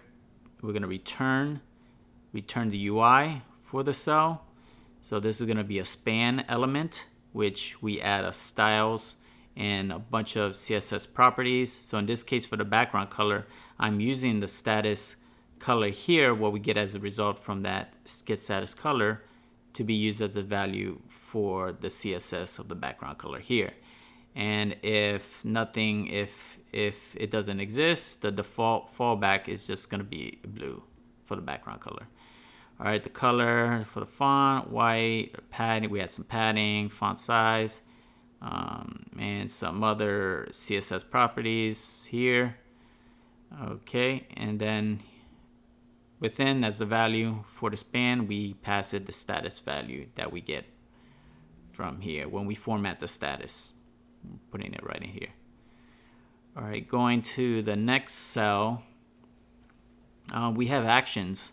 So the actions are going to be like our action buttons, right? So to be able to edit a specific product, to delete a product, and to be able to see a specific product or see more details about it. And that's what this actions field is all about. Okay, and here you can see we have a render cell, so we can add more customization to the cell. So the first link we have is for editing, and we're providing here in the href the path that it would take, redirect the user once they click on that icon. So right here we don't have this path available right now, but we have it ready. So we have it set here that is going to be going to the admin product, and then we're passing the ID to that specific product, and then edit. All right, and then for the second link, this is for being able to view or see a specific product. All right, and here we add some styling, and then for the final one is an icon for the delete. So it's like a trash can, and we add some styling here. All right, and here finally, once we get to so this whole portion, we just got done with the whole with the columns right over here. So everything that we just covered just now had to do with the columns. All right, as you can see, it was a big section here. So we have the rows now, and we have that big section for the columns. And then once that's done, we get down to the return statement at the end of this component, which we're using the data grid component from Material UI. to use that table. And the first prop, we're passing the rows, we're passing the columns, and we're setting an initial state. In this case, we're saying that we want 5 records to be the max for each page for the pagination. And here we're adding some styling, some CSS styling here. And there you have it. Okay, so let's go ahead and let's see here. Let me see if I put TS, if don't make a difference. Nope. Oh, there we go. All right, well, there you go. All right, so at this point, let me go here. Let me see. Okay, so I'm saving, and I'm gonna come back here and refresh. And let's see, invalid source props here. Host name, Cloud is not configured in images. Okay, so we are getting this error because we need to set some configuration for Cloudinary to be used within Next.js. All right, so what we'll do is we'll come over here and let me go ahead and close up this format status, and I don't need this anymore. But I will go ahead and open up my Next config. And here within this object, what I'm going to do is pass in a prop of images. And this will be an object. And the first prop that will pass is something called remote patterns, which is going to be an array.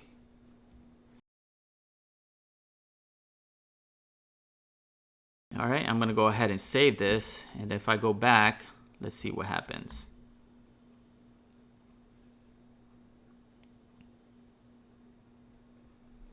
All right, and there you have it. So now we have one record with the product that we created earlier when we were able to create the first product here. And we have a status of in stock because this is greater than the quantity is greater than 10, so the status is going to be in stock. And we also have the action buttons for editing, for viewing, or seeing more details of this specific product. And we had the delete trash can. So all of these are going to be added very shortly, but right now we're able to see all products or list out all of our products here on our admin dashboard. Before we proceed further, I like to create some additional products on the product listing page. This will help you see the pagination feature in action, as well as different statuses such as the in stock, low stock, and out of stock.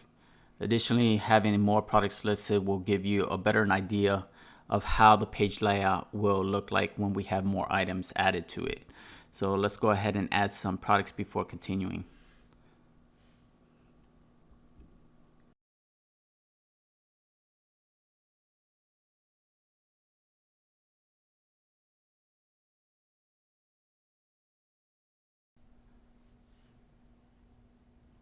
Okay, now that we have our products created, you can see that we have the ability to go and use our pagination. So now that we have more than 5 products, if we click on this right arrow, we'll be able to see the next page, which includes other products. All right, and we have our statuses. So we have in stock if it's greater than 10, low stock if it's less than 10, and we have out of stock if we don't have anything in stock. And in stock would actually be 10 or greater. All right, so let's go ahead and continue.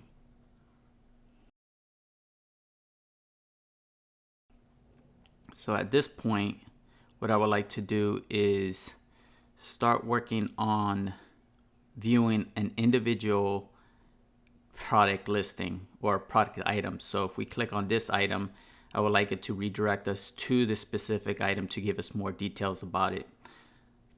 Let's get started. First, we'll come along to our product list table, and here under our actions, we have all of our buttons over that are here, right? We have the ability to edit, to view, and delete. That's where these action buttons are for, or this action section.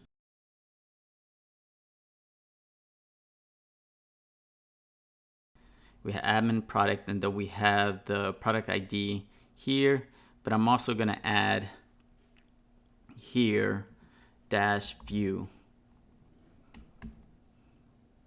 All right, I'm going to save that. And now what we're going to need to do is come over to create folder structure for our dynamic route.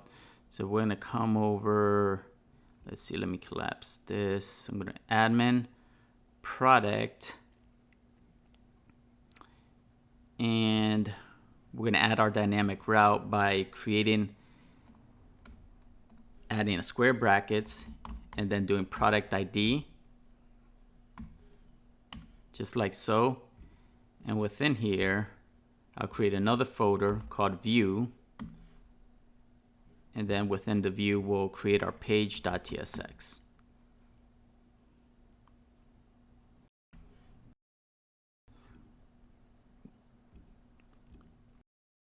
Okay, so at this point, what I would like to do is set up our component. And this will be called product view page.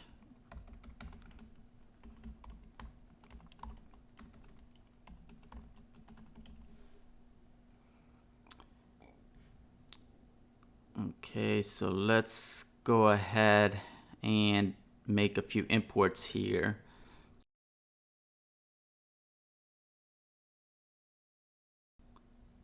All right, next let's go ahead and I'm going to make this an asynchronous function.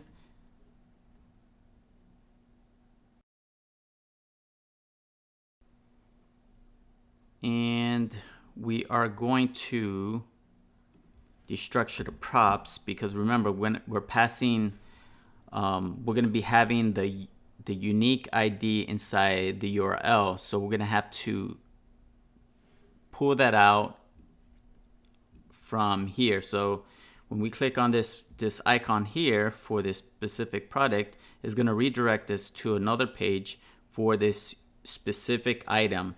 So as we get redirected, it's going to pass the or the unique ID for this specific product. So it's going to do the same for every single product, and it's going to be passed along here. Let me see. So if I go here, click on it, you see it's the ID for this one is 5. So this is what we're passing along in the URL, and we want to grab that from the URL.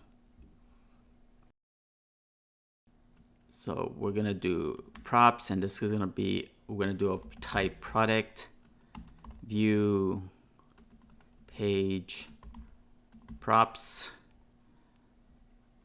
And right above, we're going to go ahead and describe the structure of the props with this with an interface. So we're going to do interface prop product view page props. And within the params, it's going to have a product ID, which is going to be a string.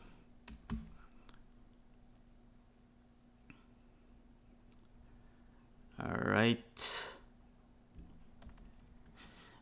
All right, so now here's where I'm going to grab the props. I'm going to grab the product ID from the params, and I'm going to have to parse it into an integer, and I'll store that value in a variable called product ID.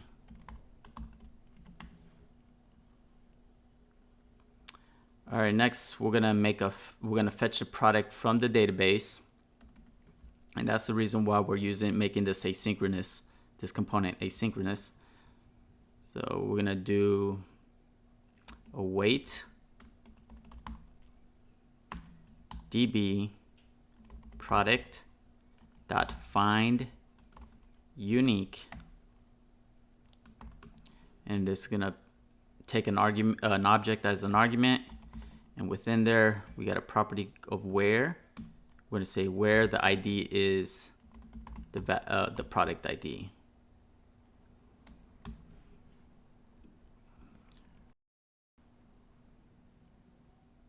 All right, and within this response, we're going to store it in a variable called product, and it's going to be of type product or null.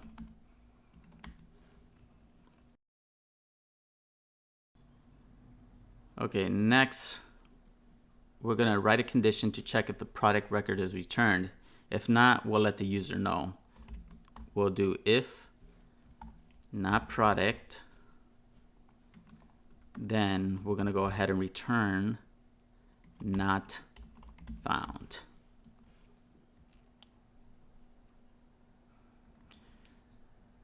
At this point, we're going to want to convert the product to a plain JavaScript object and change the price type from decimal to number, because decimal objects are not supported. So we're gonna call this variable plain product, and we're gonna store the value of the product ID in ID. And let's go ahead with the other properties.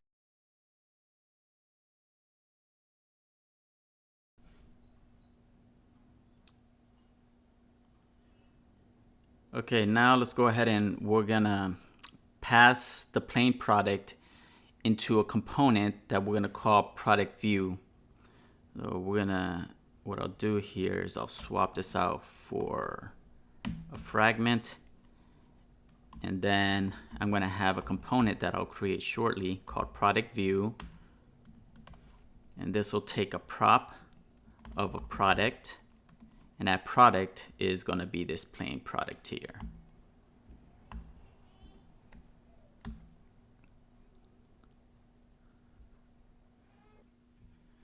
Now I would like to begin working on our product view component. I'll come over to the components and I'll create a new file called product view.tsx.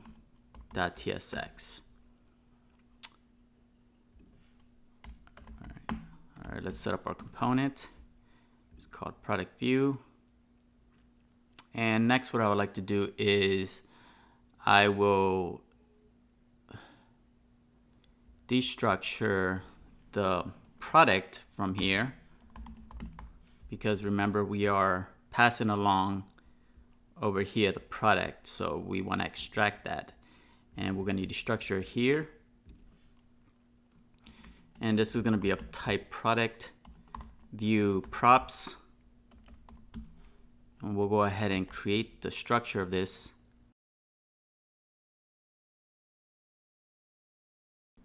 Okay, at this point, I would like to go ahead and import the necessary, make the necessary imports. So I'll come over and paste over some imports.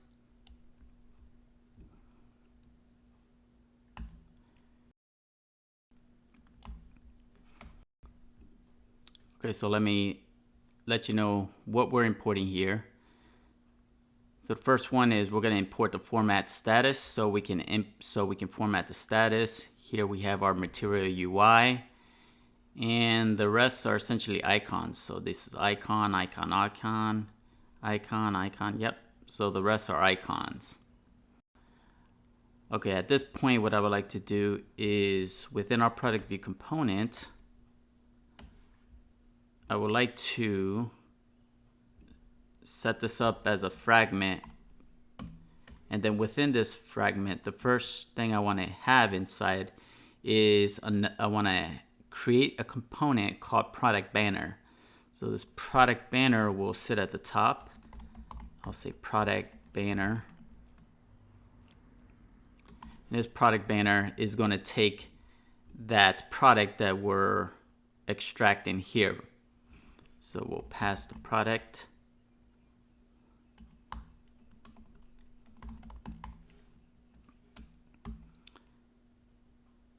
Okay, and let's go ahead and create this component. So I'll do product banner .tsx.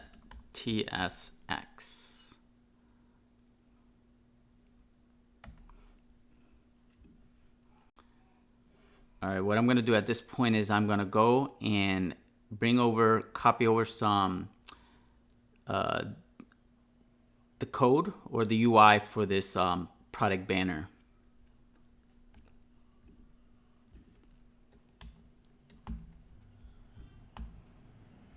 Okay, so this is a product banner. So let me explain what's going on here. So here we're making the necessary imports. Here we're defining the props interface for the product banner component. And remember, we passed along the product, so we're extracting it here. And here we have the main container for the product banner and all of our CSS properties. So here we're adding flex. We're adding some horizontal and vertical padding, background color, adding the text color, box shadow. And then here we have the container for the product name and description. We got the product name.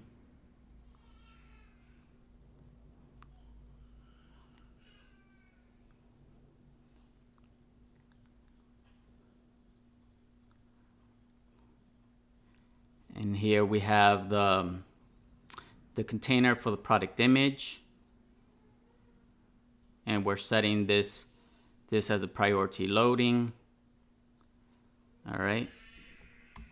So there we go. And next we're gonna have to import that here because that's why we're seeing this error here. So let's go ahead and import that product banner.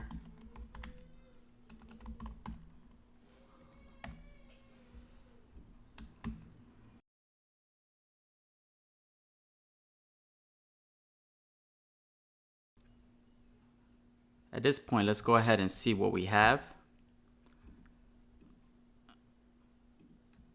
I'm gonna refresh. Okay, product view is not okay. That is because we need to import it here. So we have the product view, but we need to import it. So let's come over and import the product view from the components. If I save that, and there you have it.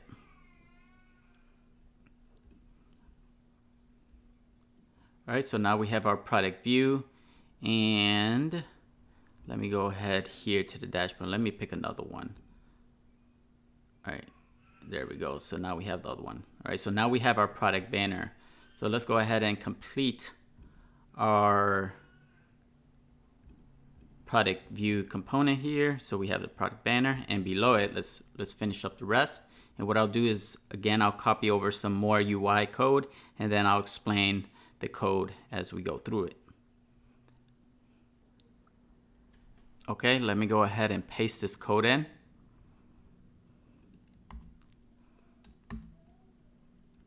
Let me go to the top and begin explaining. So here's our product banner, and this is the beginning of our code. So this first box is the main container for the product view.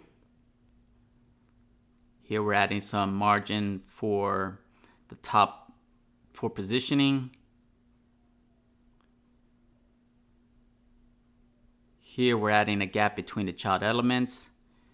And here we're adding margin top for positioning. Here we're adding the avatar component for displaying product images. Here we're adding a border radius for creating a circular shape. Here we're adding the overflow content. Here we're adding the border style. Here we're adding the height based on the screen size and also for the width. Here we're adding an avatar component to display product image.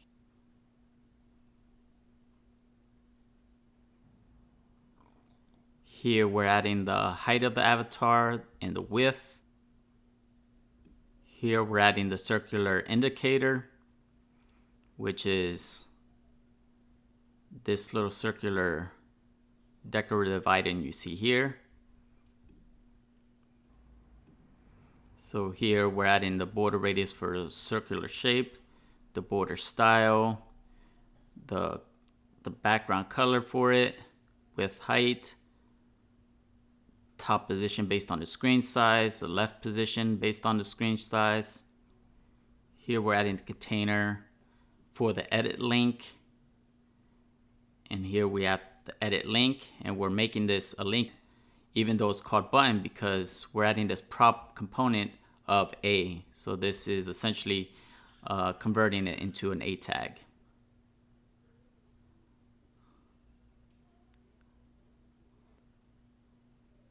Here we have the container for displaying the product information. We're adding a margin top and bottom. We're adding a gap between the child elements. We're wrapping the child elements. And we're aligning the elements. Here we have our container for the first part of the product information. We had to have a border radius, background color. We're adding a width of the first child. All right, here we have our container for the site information. Here we have our container for the description.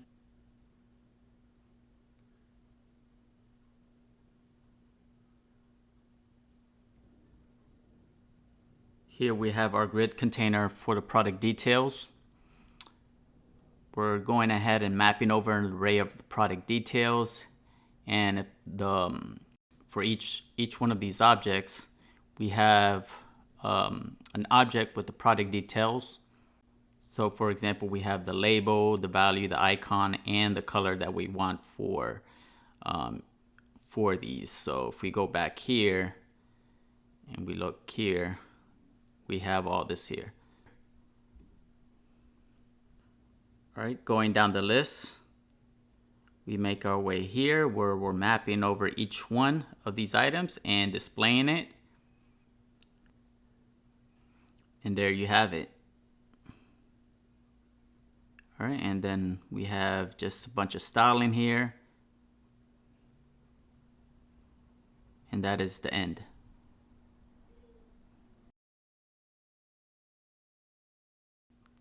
So let's go ahead and have a look at what we have here with all that code. We end up with this here. All right, we also have our edit button here, or edit product button, which will redirect us to a page, allowing us to edit this specific product if we want to. And if we click on it, it should redirect us to a page which doesn't exist, but let's see if it redirects us, which is what we're looking for. And we are successfully redirected, and you see that that ID is also passed. And in the URL, we also have edit, which is exactly the purpose of this page. Once we create it, it is to edit this specific product. Let me go ahead and close up some of these tabs here so I no longer need this. I'm going to close this.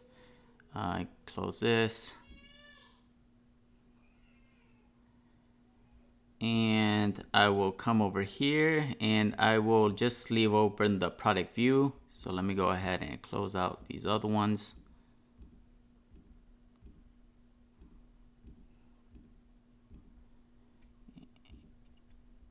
All right, I'm gonna remove this from here for now. All right, so now we have a cleaner slate here and we are on the edit page. Let's go ahead and create our editing page. Navigating to the code, we'll go here to our dynamic route folder of product ID, and within it, create an edit folder. And within this folder, we'll set up our page.tsx. All right, let's set up an initial component. So I'll do RFC for our shortcut to create an export on our component. And this component, or rather page name, we're going to say product edit page, which will take in a props, because remember the URL is going to be passing the product ID, which is going to be unique to that product that we need to fetch data on. So we're going to pass in the props, and we're going to do it. It's going to be of type product edit page props, and above it we'll set up our interface. Product edit page props, and this will take in a params, which is an object, and within it we'll have our product ID, which is going to be of type string. All right, go ahead and save that. All right, another thing we're going to need to do is make this asynchronous, because we're going to be making a request to the database.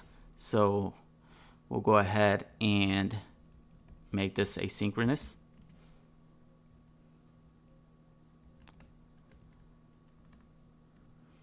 All right, next what I would like to do is extract the product ID from the props. So we'll do props params product ID, and we're going to have to convert this to an integer. So we're going to do a parse int and wrap everything around it. And we'll go ahead and store this in a variable called product ID.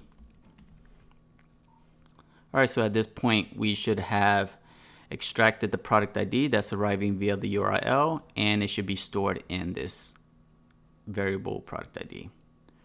All right, at this point what we want to do is retrieve the product from the database based on the product ID. So we'll go ahead and do await DB, which we're gonna have to import that, by the way, up here. So let me go ahead and import that. Import DB, just like so. All right, import DB, and then we'll do DB await DB dot product dot find unique,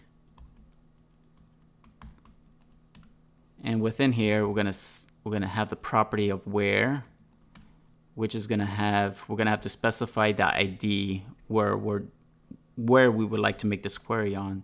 So where the ID is equal to the product ID, which we're getting from the URL. Okay. All right, now let's go ahead and store this in a variable called product, which could be either of type product or it's potentially null. So we'll do just like this, just like so. All right, we're also going to have to import this product at the top from Prisma. So we'll do import product, just like so. All right, now we want to check that if the product does not exist, we want to return the not found page. So if not product, then we're going to go ahead and return not found.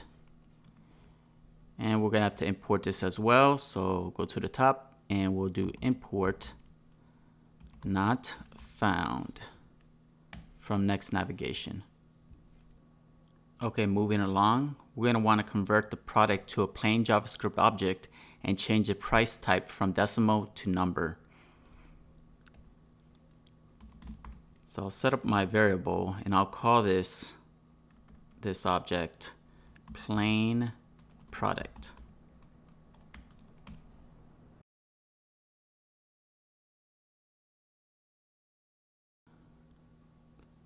Now we'll go ahead and display a new component called product edit form, which will return from this page.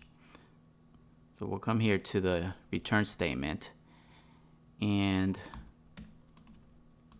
we'll set up a fragment, and within this fragment we're going to have our component called product edit form, And this component is going to take a prop, which is going to be the product, and we'll pass in the plain product that we have here.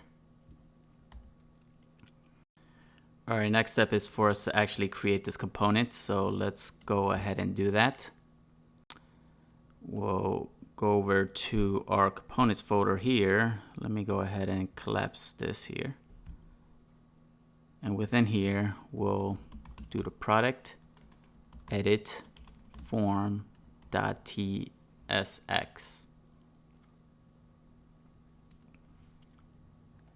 Let's begin working on our component. So I'll do RFC for the product edit form. I'm going to destructure the product that we're getting passed over here in the product edit page. And I'm also going to want to set up the interface for this. So right above, I'll go ahead and say interface product edit form props.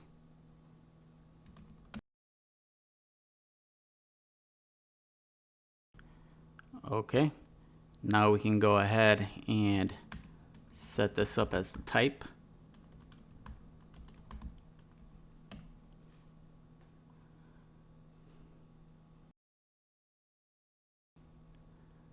Okay, so at this point what I would like to do is, now that we're working on the edit form, one thing that we have the advantage is we already created the form that will allow us to create a new product. And the benefit to this is that a lot of the UI will essentially be the same. There'll be some subtle differences, but for the most part it's the same.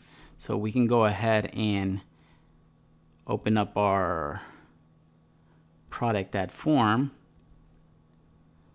and I'll come over to the UI.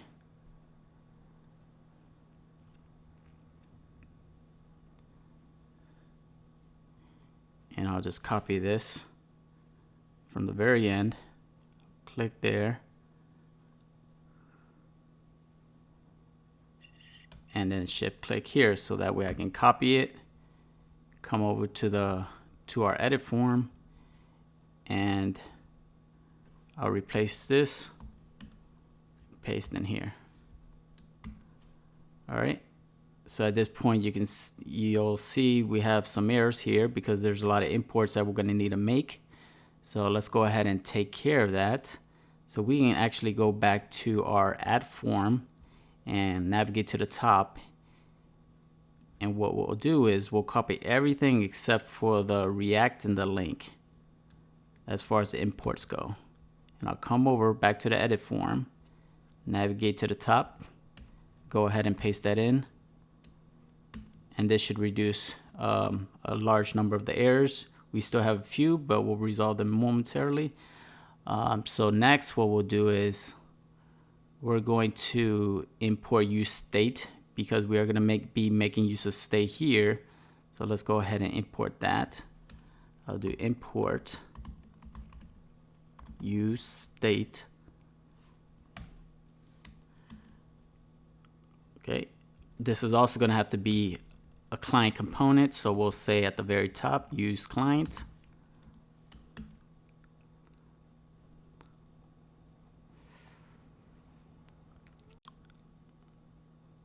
Okay, and now let's go ahead and add our state, all of the state. So what we'll do is we'll go ahead and initialize the name state variable with the value of product name. So since we're passing the product here as a prop, we have a lot of the data here that we can make use of to initialize our state. So let's start off with the name. We'll do const name and then set name.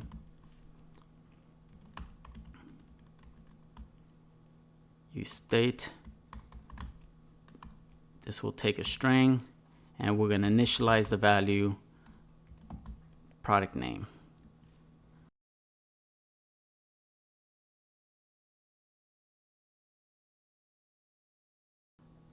All right, next we have our image.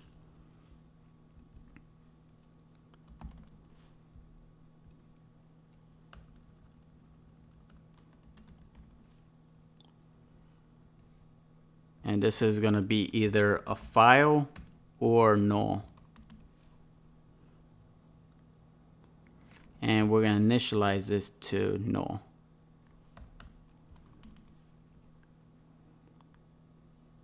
Okay, last one is for the image preview.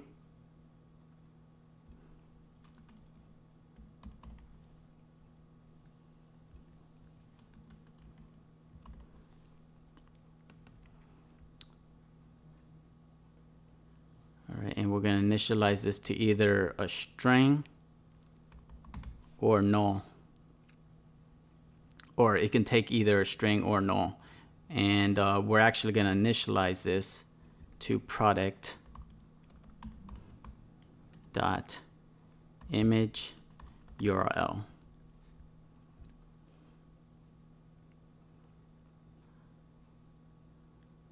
right, next what I would like to do is navigate back to the add form, and another thing that's going to stay the same is the handle image change. So we can go ahead and actually, you know what, take that back. We're actually gonna redo that. Okay, so what we're gonna do here is, let's see, let's go ahead and let's go ahead and add our handle change. So I'll do const handle image change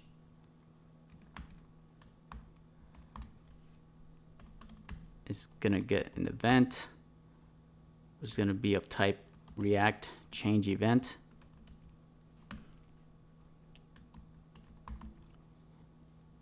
HTML input element.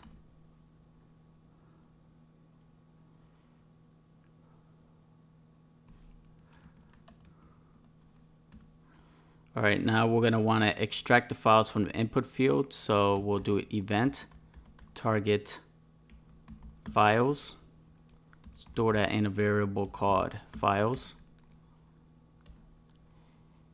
Next, we'll go ahead and check if the files exist, and if at least one file is selected, then we'll enter a block of code here. So we'll do if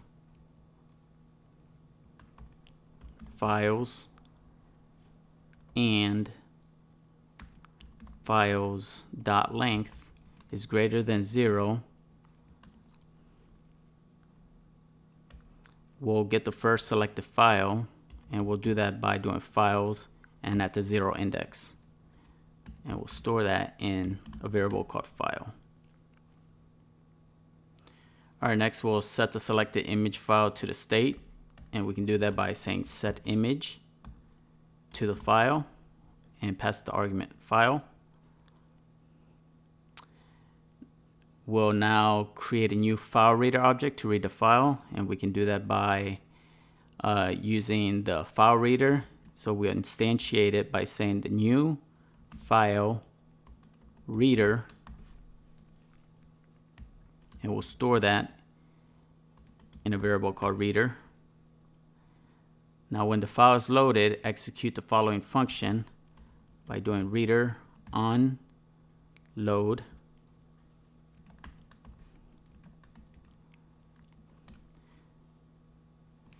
We'll check if the result of the reading of the file is a string by doing if type of reader dot result is equal to a string.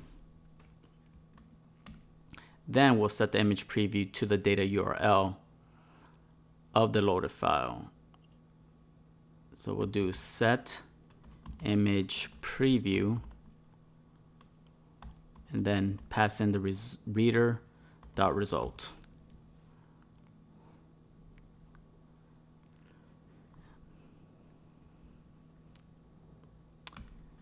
And here we'll read the file as a data URL. So we'll do reader dot read as data URL and then pass the file.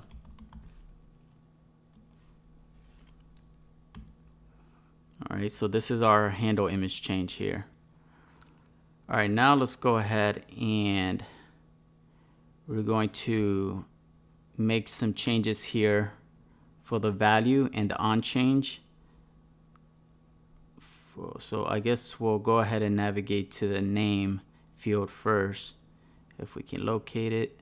All right, so here's the name field. And as you can see, we have the errors currently on the on change in value. So when we were using the add form, we had a state here that was for fields, but in this case here for the edit form, we're no longer using the fields, so we can actually leave that out, because instead we can just grab these directly. So name we can grab directly, price, quantity, and so on and so on. So we don't have no fields. So let's go ahead and navigate back to the name field. All right, so here's the name field. So instead of fields, instead of doing fields.name, we can just say name. And as far as a handle change, we're just going to call it directly here. So if a change is detected here, we'll trigger an event listener to directly here. So we'll say, we'll get the event and we'll set name equal to the event target value. And you can see that the error goes away. All right. I would like to copy this here, so this way I can essentially paste it into the other ones and just make subtle adjustments. All right, so going down to the price, again, we can just leave out the fields and just have price. And for the on change, I'll remove this and paste in the other on change and change this from set name to set price, and everything else stays the same. Moving on to quantity. All right, same, remove the fields, and I'll delete the on change and paste in the other one. Change this from set name to set quantity. And this one's gonna have to be parsed into an integer. So what I'll do is I'll do a parse int and wrap this around just like so. And there you have the error removed. All right, this should be the last one for the description. So remove the fields and swap out the on change for the other. And this is set description, and everything else stays the same. All right. So at this time, if we look here at the bottom, we see the problems, and we only have 2 left. All right, so can I find product edit form? Okay. All right, so that is because, all right, so we're gonna have to import that here. So let's go ahead and import product edit form from components. Go ahead and save that. All right, so that error goes away. And for this here, let's see.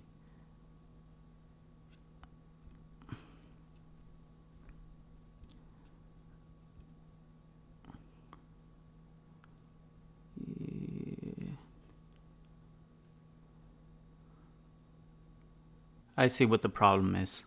The problem is that this right here is stored in the database as a decimal. And so what we need to do is convert this to a string. So we have to come over here and say to string, just like so. And in doing so, we no longer have any errors over here. So everything's good now. All right, at this point, we can go ahead back to the edit form, and we're gonna remove this right here, and instead we're gonna add an on submit event listener. So we're gonna do on submit,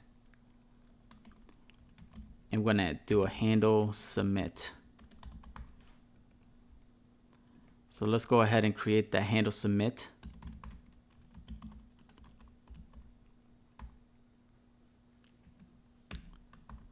This will get an event, which will be of type React.form event HTML form element.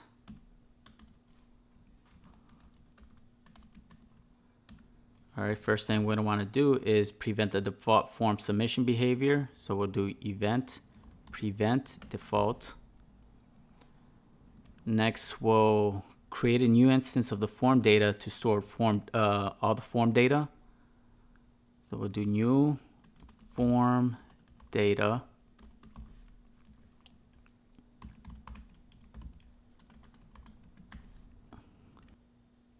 Now we'll append the product ID to the form data as a string. So we'll do form data dot append. First argument will be the ID. The second argument is going to be product.id dot to string. All right, next we'll go ahead and append the name, price, quantity, and description to the form data.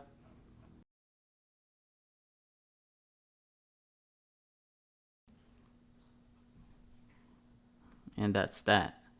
So now we're gonna check if an image is selected, then we're gonna append it to the form data. So we're gonna do if image, then we're gonna do form data dot append image. Next, we'll pass the form data to a server action.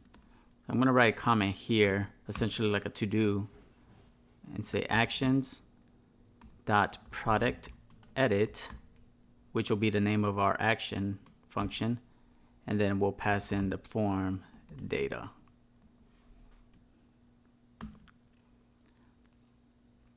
All right, next we'll go ahead and within the source, we'll create a new folder called actions.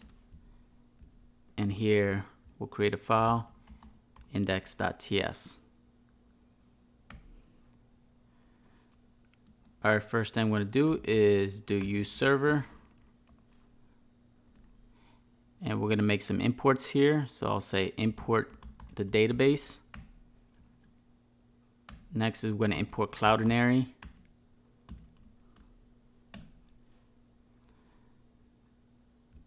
And we're also going to import redirect.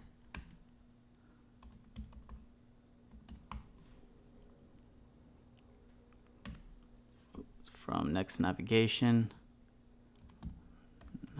And this is lowercase r. All right, now we're going to create a function to handle the product edit action. And this will be export async function product edit,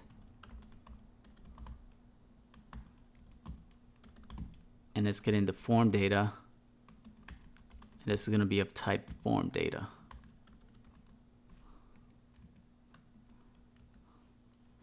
All right, now we're going to extract the data from the form data. So we'll start with the ID.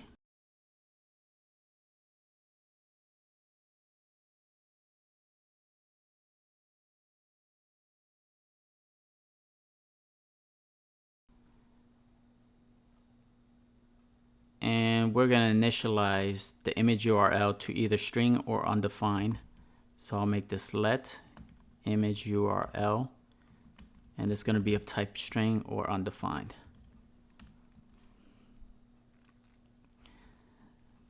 Next, I'm going to check if a new image is provided. We're going to upload it to Cloudinary. So if image is not equal to null,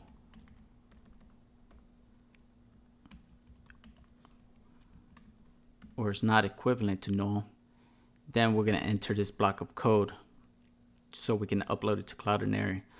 Otherwise, that means that there's an update being made to the product, but it had nothing to do with the image. Okay. So now we want to, so if the user decides to upload the image, we're entering this block of code. And next thing we're going to want to do is convert the image file to an array buffer. So we'll do that by doing await image dot array buffer, and we'll store this in an image buffer. Next, we're going to convert the array buffer to an array of unsigned 8-bit. So we'll do array dot from, and we'll do new uint 8 array. And then here we're going to pass the image buffer.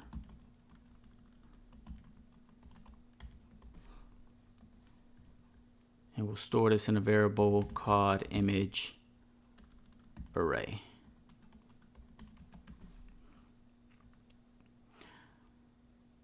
Alright, next we're going to convert the array of unsigned 8-bit integer to a buffer. So we can do, we'll do buffer from, and then pass in the image array. And we'll store that in image data. Next, we'll convert the image data to a base 64. So we'll do image data dot to string, and then pass as an argument base 64. And we'll store that in a variable image base 64.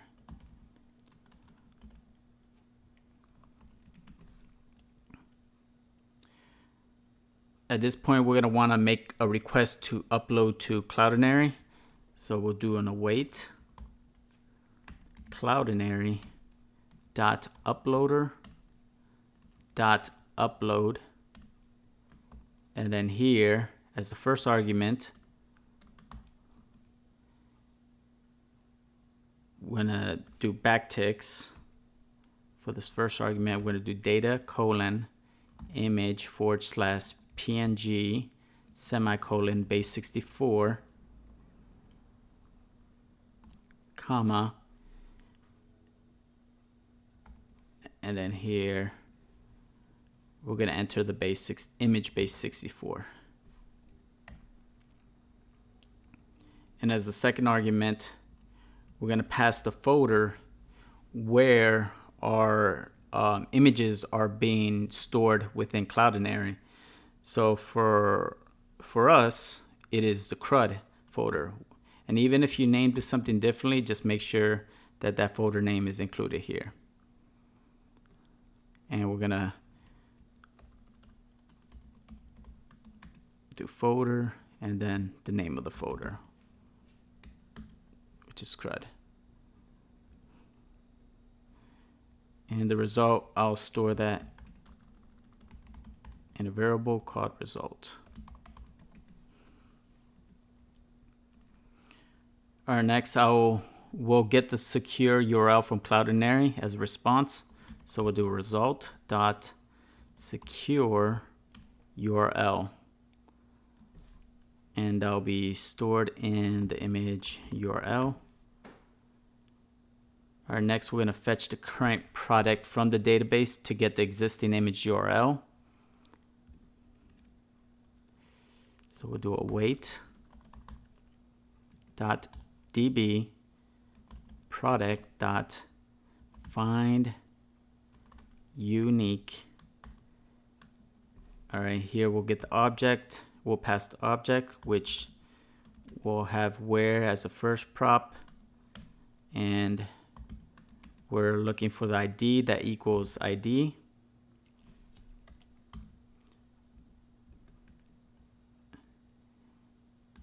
And we'll store the result in a variable called current product.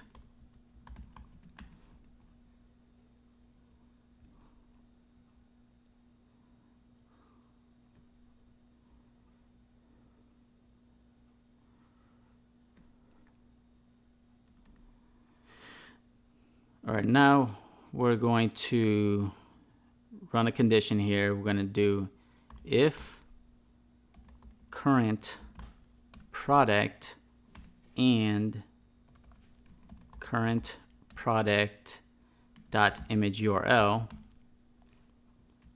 then we're going to go ahead and delete the older image from Cloudinary.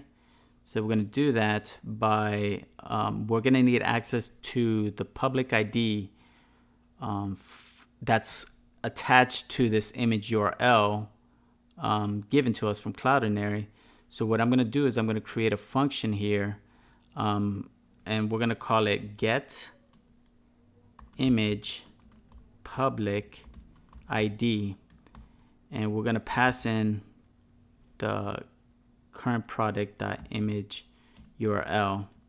So the idea here is to essentially extract out the public ID from this long string URL string that Cloudinary provides to us for the image.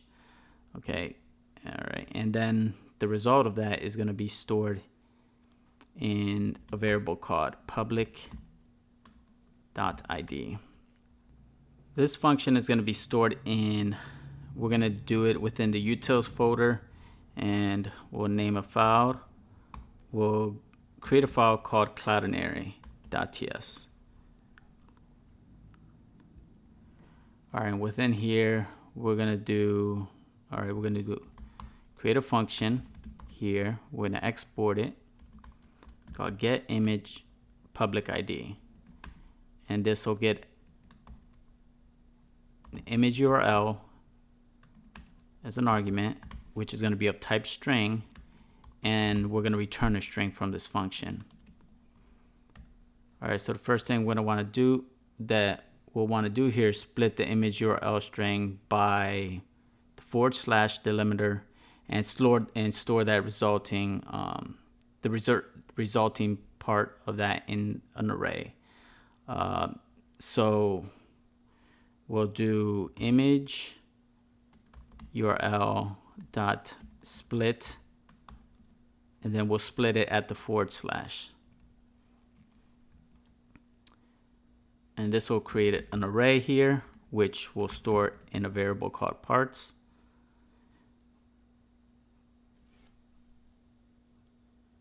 And now we're going to want to, when we get the last element in the parts array, and store it in the file name variable. So I'll do parts, and in brackets we'll do parts dot length -1. So this way we can grab the last one, and then we'll store that in file name. Next, we're going to split the file name string by a period delimiter and store the first part in the public ID variable. So we'll do file name dot split. We're going to split it at the dot, and then we're going to get the 0 index of it.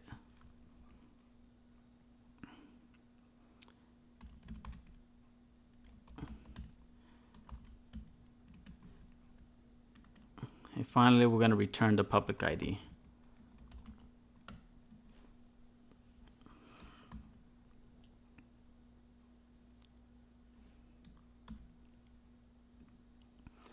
All right, let's go to the top and import this. Import get image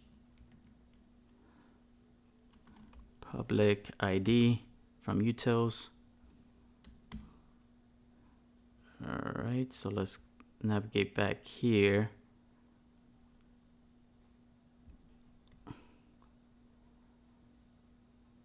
Okay, so at this point, let's see, we're deleting the older image from Cloudinary. So at this point we have the public ID here, right? If we're inside this block. So at this point we can go ahead and remove it from Cloudinary. So we can do a wait Cloudinary dot uploader dot destroy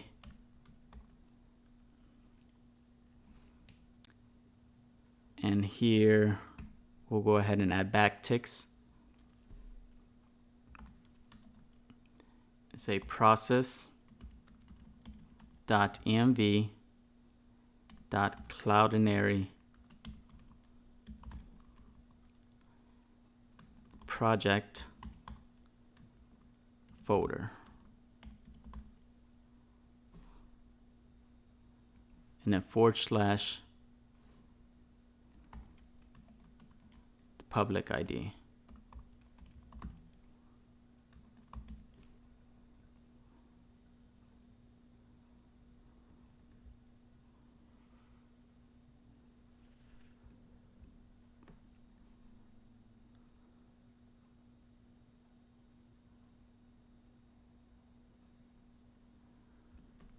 All right.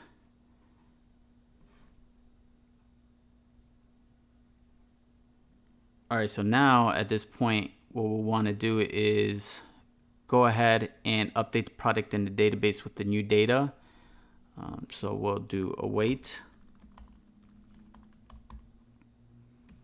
db.product.update where ID is equal to the ID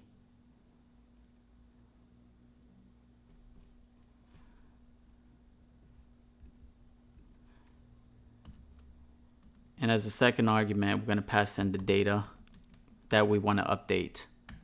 So do name, price, quantity, description,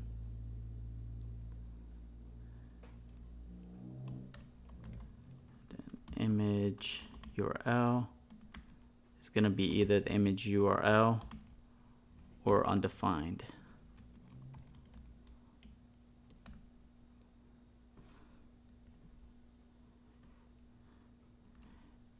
And then finally at the end we're going to redirect the user back to the admin page. So we'll do a redirect to admin.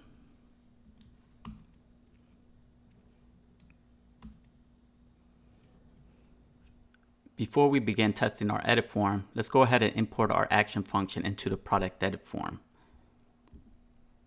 So at the very top, let's do that right here. We'll do import all from all as actions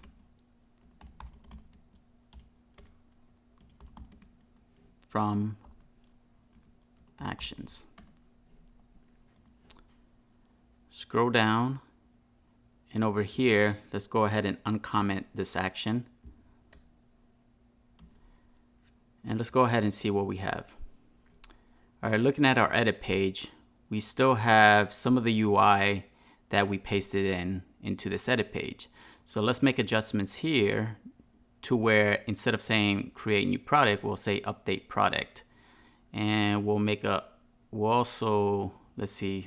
adjustment here to say update product details here. And the button will update that to say update product. All right, go into our code. All right, so here's our create new product. We'll say update product. Let's scroll down. If I can locate it. Okay, this is the description area. And here we have the add your product details. So I would like to say update product details here. And the last one is for our button, and we'll adjust that to update product. All right, I'll save that and go back, and we see that the adjustments were correctly made. All right, so now we can finally go ahead and test our edit page. So what I would like to do is I'll start off at the dashboard, and I'm going to use this pagination to go to the next page. And what I'll do is I'll swap out this image for something else. So let me go and click the edit pencil, and I'll click upload image. And I'll upload this skateboard here. Open. I'll change the name and I'll say skateboard M2. Price, I'll change that to, let's say, $119.99. And I'll keep the quantity, I'll keep everything the same. At this point, I'm going to click update product, and I should be redirected to the admin dashboard. And I am. Let's go ahead and navigate to the next page. And here you see we have our new image, and we also have the name of the skateboard M2. All right, but an additional check I would like to do is checking our Cloudinary and making sure that the old image was swapped out for the new one. So this is the old image we had, which was this headphone set. So if I go ahead and refresh, for one, you see that headphones is no longer here, and it was swapped out for the skateboard. All right, so Cloudinary did its job. Everything's correct on Cloudinary, but there's one final check we have to do, and that's on the MySQL database. And if we go to the workbench, all right, we currently see here, I'm just gonna click here, execute. All right, so you see that these are all of our records right now. And when I made that update, you see now we have this skateboard. And what's also interesting about this is if we grab this URL here, I'm going to copy this, navigate to the open a new browser window, and paste that URL in, and the image should be of the skateboard, which is stored on Cloudinary, and it is. All right, so that is working as well. Our code in MySQL was correctly updated as well. Let's go ahead and do one final test. I'm going to come over and navigate to the dashboard, and what I like to do is change out this title to something else. So if I click here, and I'll swap that out with, I'll say Nike Flex, click update, and nothing's happening. Let's go ahead and open up a console, and we get this error here, an invalid form control, name image is not focusable.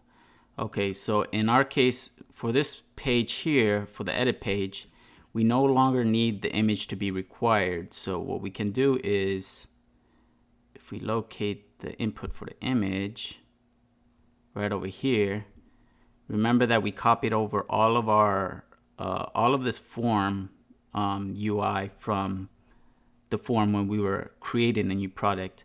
So one of the adjustments we also have to make when we're bringing that over to the edit form is removing this required here.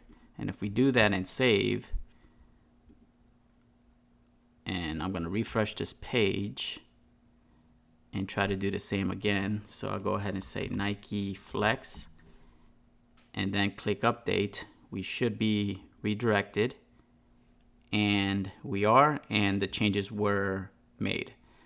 But also let's go ahead and to our database and do a refresh here. And if we look over here at ID number 5, we see Nike Flex. All right, so let me go ahead and remove this, close up the console. And there you go. The last piece we need in our understanding of CRUD is the ability to delete. So let's go ahead and work on this last feature by navigating to our our component of product list table and scroll down to the actions section, because this is where our delete button should appear. Okay, so it is right here in this section where we have our icon. What we need to do first, before anything, is add an event listener, or an onClick to be more specific. So we'll do an onClick, and we'll go ahead and call out an event handler called handle delete, which will take an argument of params.id, which will be as number.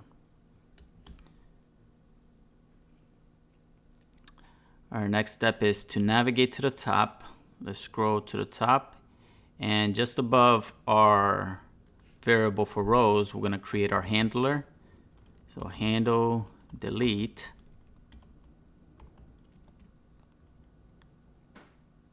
and this is going to get the ID as a number or as an argument.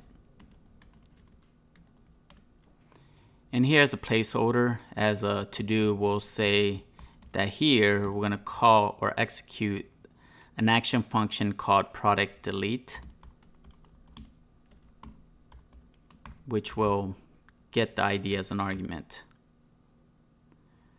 Our next step is to create this action function. So we'll come over here, and just below at the very top, at the very bottom, we'll do an export async function product delete. This will get the product ID as an argument, which will be a number.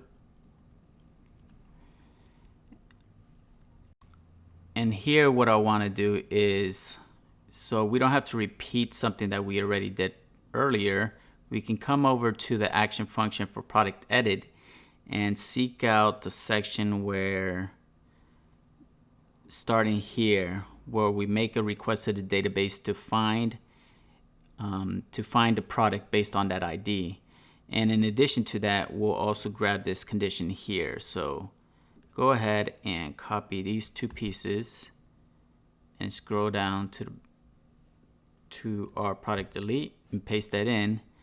And let's make some adjustments here. Remember, we're passing in product ID as the argument, so we're going to have to change this to product ID. In addition to that, in this if condition, we don't need this second piece of logic, so we can remove that. But instead, just say if current product exists, then we'll enter this piece here. And this whole section that we just copied over, the purpose behind it is to delete the image from Cloudinary. So we're going to delete, I'm going to pass a comment, say delete image from Cloudinary. And that should handle that section there for that. All right, the next part is we also want to delete the image from the database. So here I'm going to write a comment, delete image from database. And for here, we're going to do an await db product delete, where the ID equals the product ID. And lastly, we're going to go ahead and redirect the user to the admin page.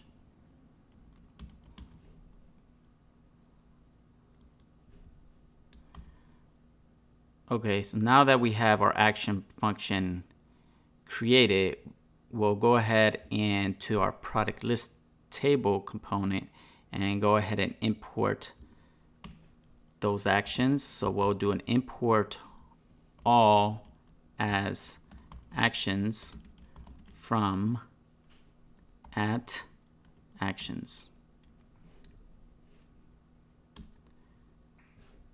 Okay, and lastly, we have this actions product delete which we're executing in the event handler.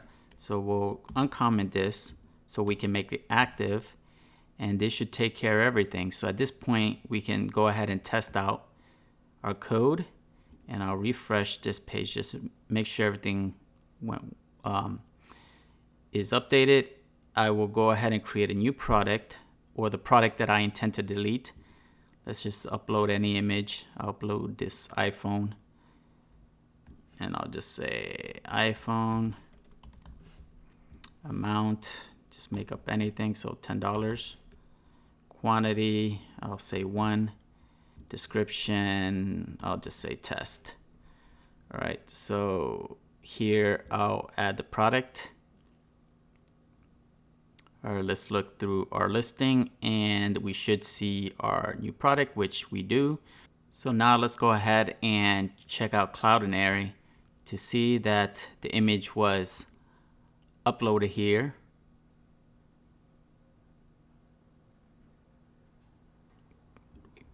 Do another refresh.